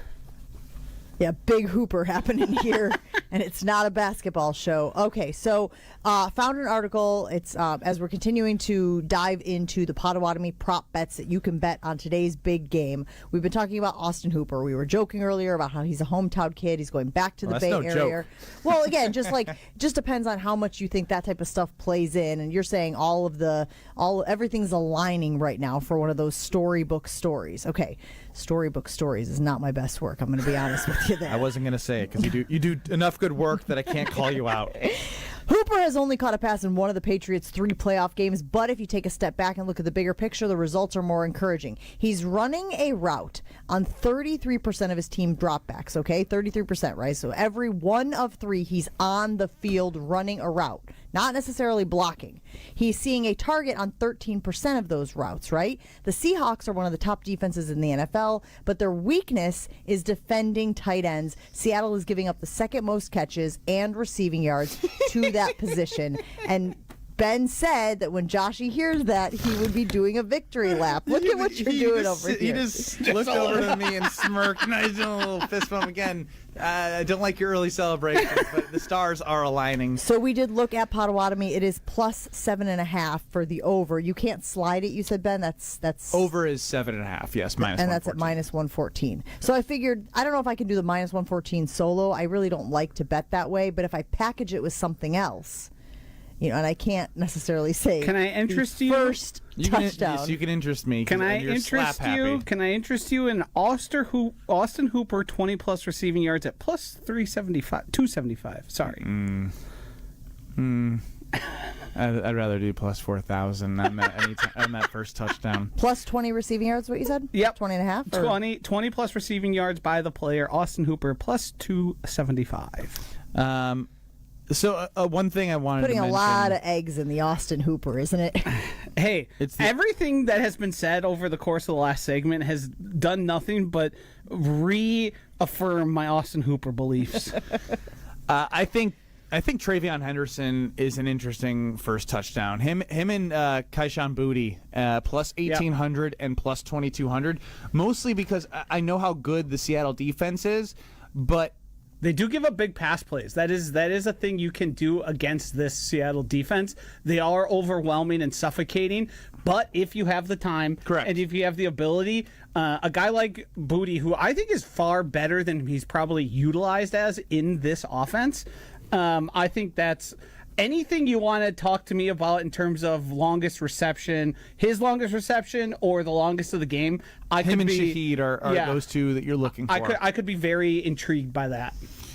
So I wanted to mention those that I liked, and you can get TreVeyon at plus 480 anytime and Booty at plus 310 anytime. But I think, but just for what it's worth, and I did see this earlier, I just wanted to confirm.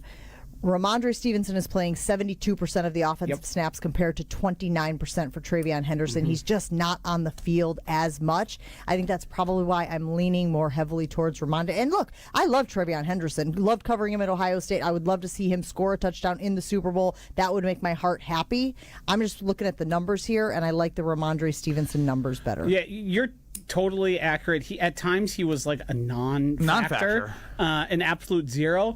The thing I like about him, though, is the big explosive plays and the fact that we've seen this usage from him. So an uptick in a Super Bowl of a guy who they ostensibly trust to some degree. Obviously, Ramondre Stevenson has the most. And I think need his type burst to be able to go against this type defense. And it does say here that he recorded a season-high 94% of the snaps in the AFC Championship game. He was awful. But that's why I love his lines, TreVeyon Henderson's. That's why I love them, because he has had such poor performances. And maybe the moment's too big for him and he's another non-factor, but it seemed like he couldn't function in snow. From watching that AFC Championship game, they quickly went to him and quickly decided this is not what the answer is today. And Ramondre, I believe, played in that Buffalo Bills, New England Patriots snow game where it was like 250 to 300 yards combined rushing yards. So it's something he's seen, but not what the weather forecast is looking like in Santa Clara. Ramondre, was it the game before the AFC, the divisional round game, where they just kept giving him the ball and he just couldn't be stopped? He was just ripping off 3, 4, 5, 6 yards at a time. Yes. He's been really good this playoffs. Yeah. Any others that anyone wants to shout out before we get to the final thoughts and the preview of the overall game? I like the total sacks over 5.5. That's one where it's not high odds, but it is a number I like. I also like the under on Drake May passing yards. That one, I believe I had here at around 217. You can get it the under on. And I also like basically any first quarter, be it Drake May, Sam Darnold, any of the players, first quarter unders on them in the passing game. I think we're going to come out and it's going to be fairly conservative, and we're going to try and not have a big turnover to start the game, because both of these teams know what it's going to take for them to win. Yeah, again, this will be more from a overall game standpoint. The biggest thing for the New England Patriots is they need to avoid falling behind. Yes. Because Seattle has jumped on a lot of teams this year with scoring. You look up and it's 28-0. The defense gets a turnover or they score, and you're like, holy cow, this defense is too good to come back on. And Drake May and their passing offense has not been good. And they played good defenses, but this is the Super Bowl. And the Seattle defense is no slouch. So, again, no one has said really anything about JSN other than under 18.5 in the first quarter. Well, and obviously we haven't talked a lot about New England Patriots wide receivers either. We mentioned Stephon Diggs. You guys mentioned Booty at one point. But when I was researching the game, part of the reason is, and we talked about how good Seattle's defense has been, but it is not just the run game. They've been good against the pass as well. They run nickel defense. They've run it 88% of the time. When they're on the field, defense, they're in nickel 88% of the time.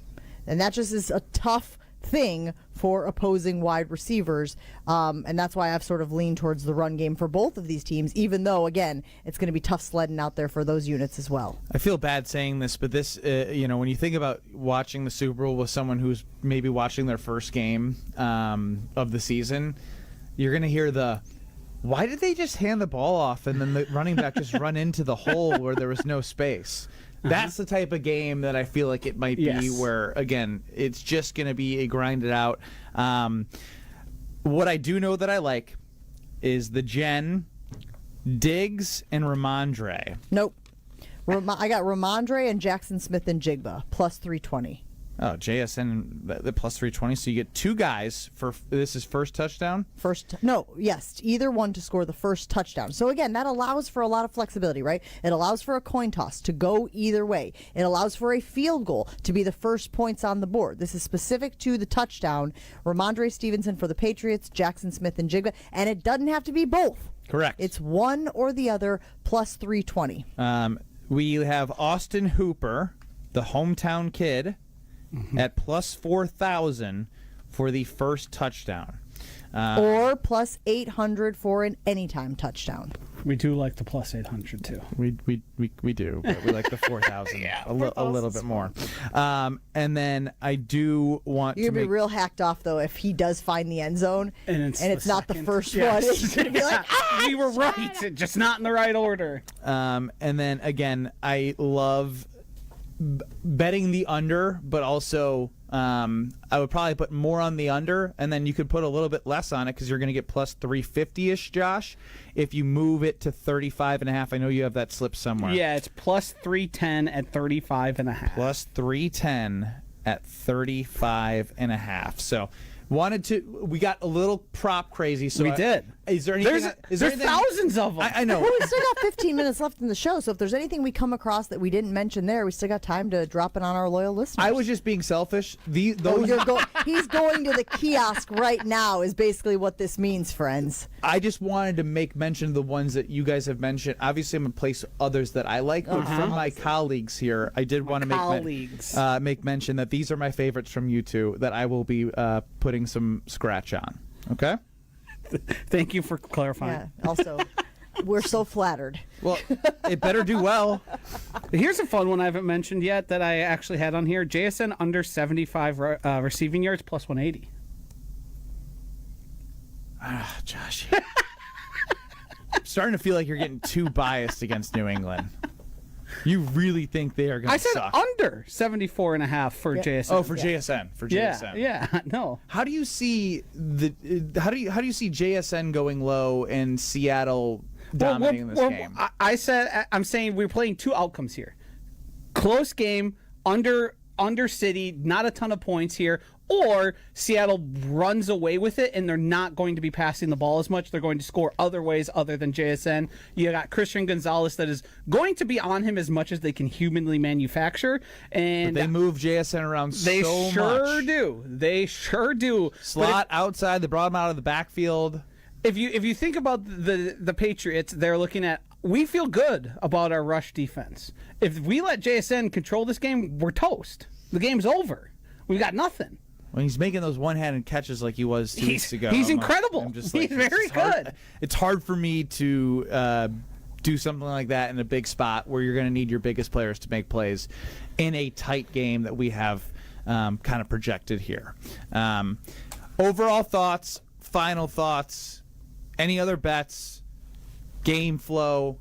We'll get to it all as we wrap up, and make sure if you haven't, swing on by, go to the kiosks. There's 90-plus kiosks around here at Potawatomi Casino Hotel. The sports book is amazing. There's spots, limited availability at the Annex with tons of specials. I think it's $10 off the 100-ounce beer tubes.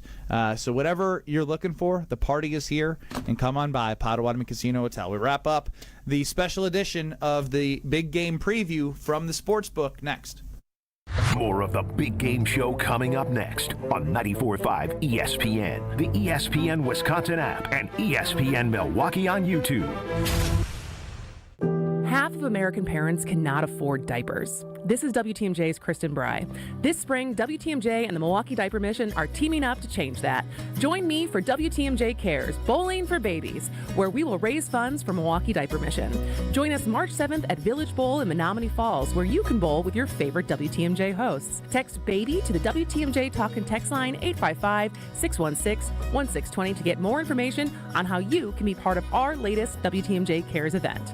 When winter hits Wisconsin hard, Safe Plow hits back. Founded by two locals who know winter inside and out, Safe Plow delivers no-tolerance snow removal, meaning they're on it before, during, and after every storm for hospitals, retail centers, and all businesses that can't afford downtime. From small driveways to massive parking lots, Safe Plow's dedicated team keeps your property clear, safe, and accessible, prioritizing handicap ramps and disabled parking every time. At Safe Plow, they handle the blizzard, you handle your business. Serving Madison, Milwaukee, and all of southeastern Wisconsin. Book now at safeplow.com. Well, the big game is almost here, and there's no better way to stay locked in than Prize Picks, where it always feels good to be right. It's Mark Tauscher here, and with football winding down, this is the time to make every snap matter. Prize Picks is the easiest way to play daily fantasy. Just pick more or less on at least 2 player projections, and suddenly every drive has more on it. And right now, Prize Picks has a special big game max discount live in the app. Drake May just needs 1 passing yard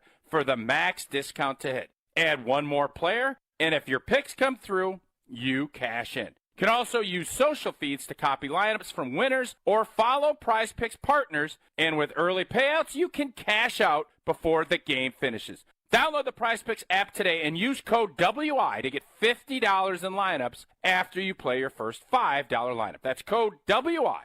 Prize Picks. It's good to be right. Come grow with us at Glenroy. For more than 6 decades, our family-owned company has built its reputation on quality, reliability, and providing strong career opportunities in our community. As the packaging industry rapidly grows, so does Glenroy. Here, you'll find competitive wages, a clean, modern workspace, fully vested 401k, yearly bonus award, and the chance to build a manufacturing career with purpose. Apply today at glenroy.com/careers. That's GLENROY.com/careers. Brewers mini ticket plans for the 2026 season are available now with 6-game, 12-game, and build your own plan options. You can pick or build the best plan for your schedule, whether you're gearing up for tailgates under the sun, the thrill of the home runs, or the eruptions of walk-off wins. Brewers mini plans have you covered for the 2026 season with specially discounted ticket rates and more exclusive perks in each plan. Check out all the mini plan options available for 2026 now at brewers.com/ticket plans. Hi, this is Michelle Voskel, CPA and team member at the Neal Group. Well, here we are. It is 2026. Remember last year when you said never again? Did it work? You didn't start your business to spend lots of time doing bank reconciliations, cash flow projections, or inventory analysis. Let us help you keep your New Year's resolution to stay on top of your finances and keep your books up to date. Don't do the same thing this year and expect different results. Start the year off on the right foot by calling the Neal Group to help you understand your numbers and make them better. You earned it. We help you keep it. Call 414-325-2040 now to set up a meeting to see how you can make 2026 the best year ever. The first meeting is free. That's 414-325-2040 or visit us at nealgroup.net. That's NEAL group.net. Welcome back to the Big Game Show, live from the Potawatomi Sportsbook on 94.5 ESPN, the ESPN Wisconsin app, and ESPN Milwaukee on YouTube.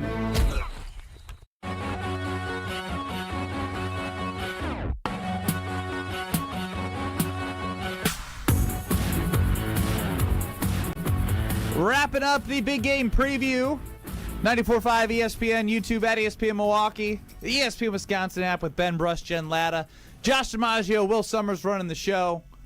Shout out to Haley, who always does a great job of taking care of us here at Potawatomi Casino Hotel and the Sportsbook. And if you have No plans? Well, your plan should be to be here at the sports book over by the annex with tons of drink specials and 90-plus kiosks and have a little fun. Again, I always say this as well. You don't even have to like to drink or to bet. If you like an environment and an atmosphere just to take in something like the big game, well, we have the place for you, and that's Potawatomi Casino Hotel. The good thing about something like the Super Bowl is so many of the plays that you're watching that might not seem significant to the greater course of the game, people are going to be rooting for or rooting against because they have some leverage on it.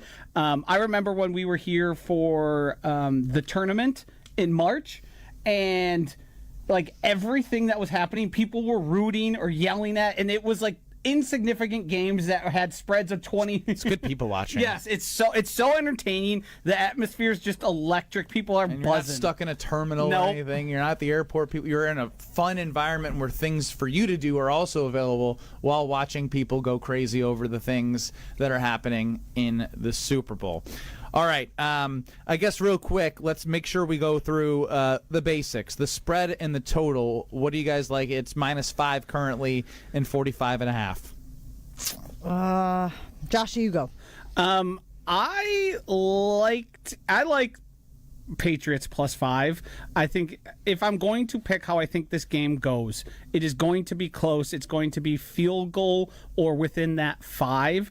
I do think the Seahawks still end up winning, but I don't think they are going to pull away in the way that would cover the 5 points there. We've seen this number climb up. Some places had it open at like 3.5, and it's now here all the way up to 5. And I do like the 45.5 under. That's probably, if we're just going to say straight bet, what do you like? I like under 45.5 the most out of any of these. I think Seattle wins this game. My brain has been saying close game. Similarly, though, I could see it being a blowout Seattle's way. I don't see New England blowing it out. You know, Drake May has been fantastic. We have seen him do that all season long. He has struggled a little bit, but he's still a young quarterback. And I just think that Seattle has been so good all season long, even for people who didn't want to buy into the Sam Darnold hype, like our guy Gabe Neitzel on Jen, Gabe, and Chewy. Yeah, I guess I could see it being a close game. I think I told you guys earlier, I like the idea of a last score field goal at +150. I will probably make a bet on that because I'm sort of riding this narrative in my head, this story in my head, that this will be a close, exciting game. But similarly, when we talk about stuff like that, I told you guys, I don't typically bet the -240, which is the money line for Seattle, even if I'm very confident that Seattle will win. But what do you think of a -285 for quarterback to win MVP? I mean, I mean, again, when's you'd have to ask yourself, when's the last time it happened? And is there somebody? Was it Malcolm Smith from the Seahawks? Is he going to say defensively that pops out to you? Like, I feel like both of these defenses are made up as an entire unit. Yes. Like, there's not a Micah Parsons, so to speak, or a Von Miller. Yep. or like. So there's a part of me, what guys, would have been that says, to me like if Houston somehow made it. I could look at Will Anderson, you know, someone like that. And I don't love minus odds, right? I've told you Right. guys before. I'm always looking for plus odds. But for something that feels so likely to occur, regardless of outcome, I feel like that quarterback prop bet is one that I could get behind as well. Well, think about what Tom Brady did with James White when he had 3 touchdowns.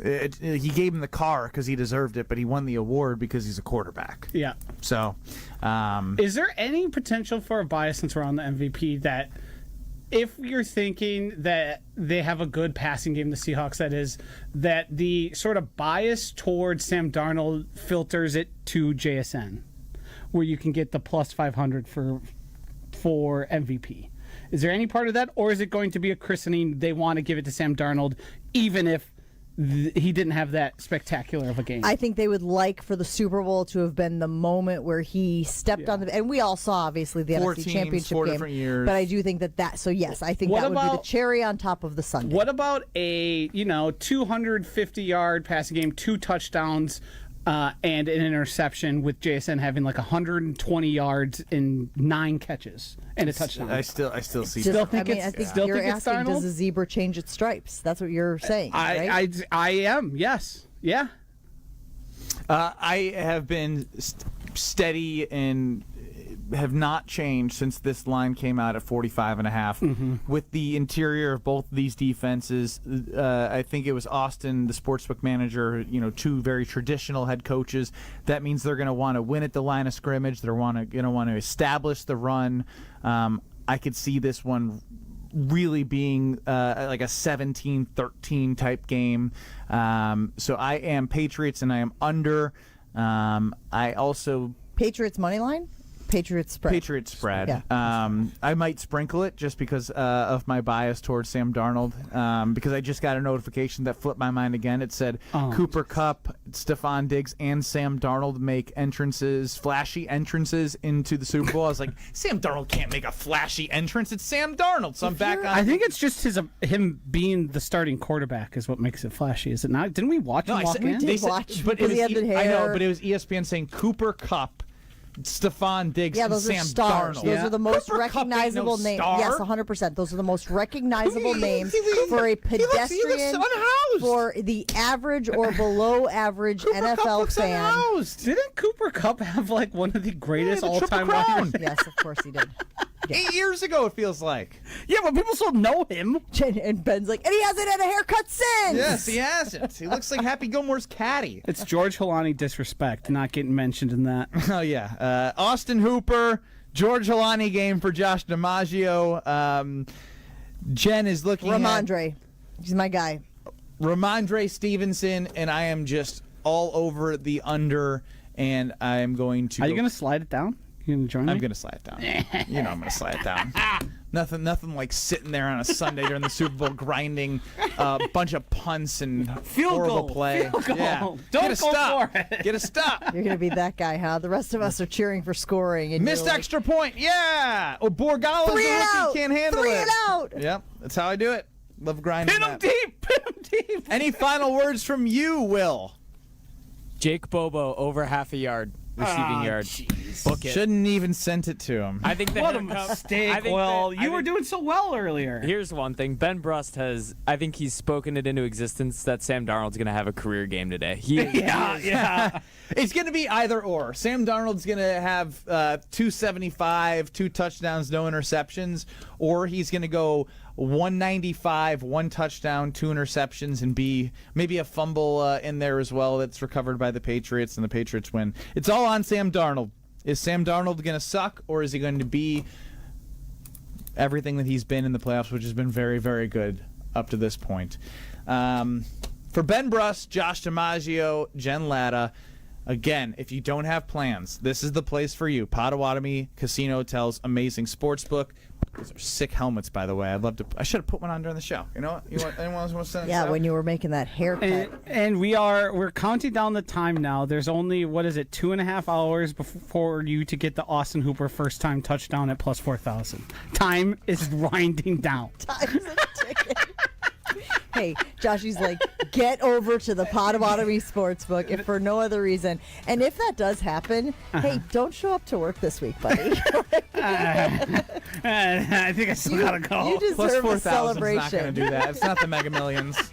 We'll get Will the Thrill to handle your responsibilities. Enjoy the game. You've already put in the work. Now there's a way to make it count towards your degree. At Lakeland University, your work and life experience can earn you college credit, helping you finish faster, saving time and money. With flexible evening and online classes, plus multiple start dates, Lakeland fits your life. Study 100% online at one of our 6 locations across Wisconsin.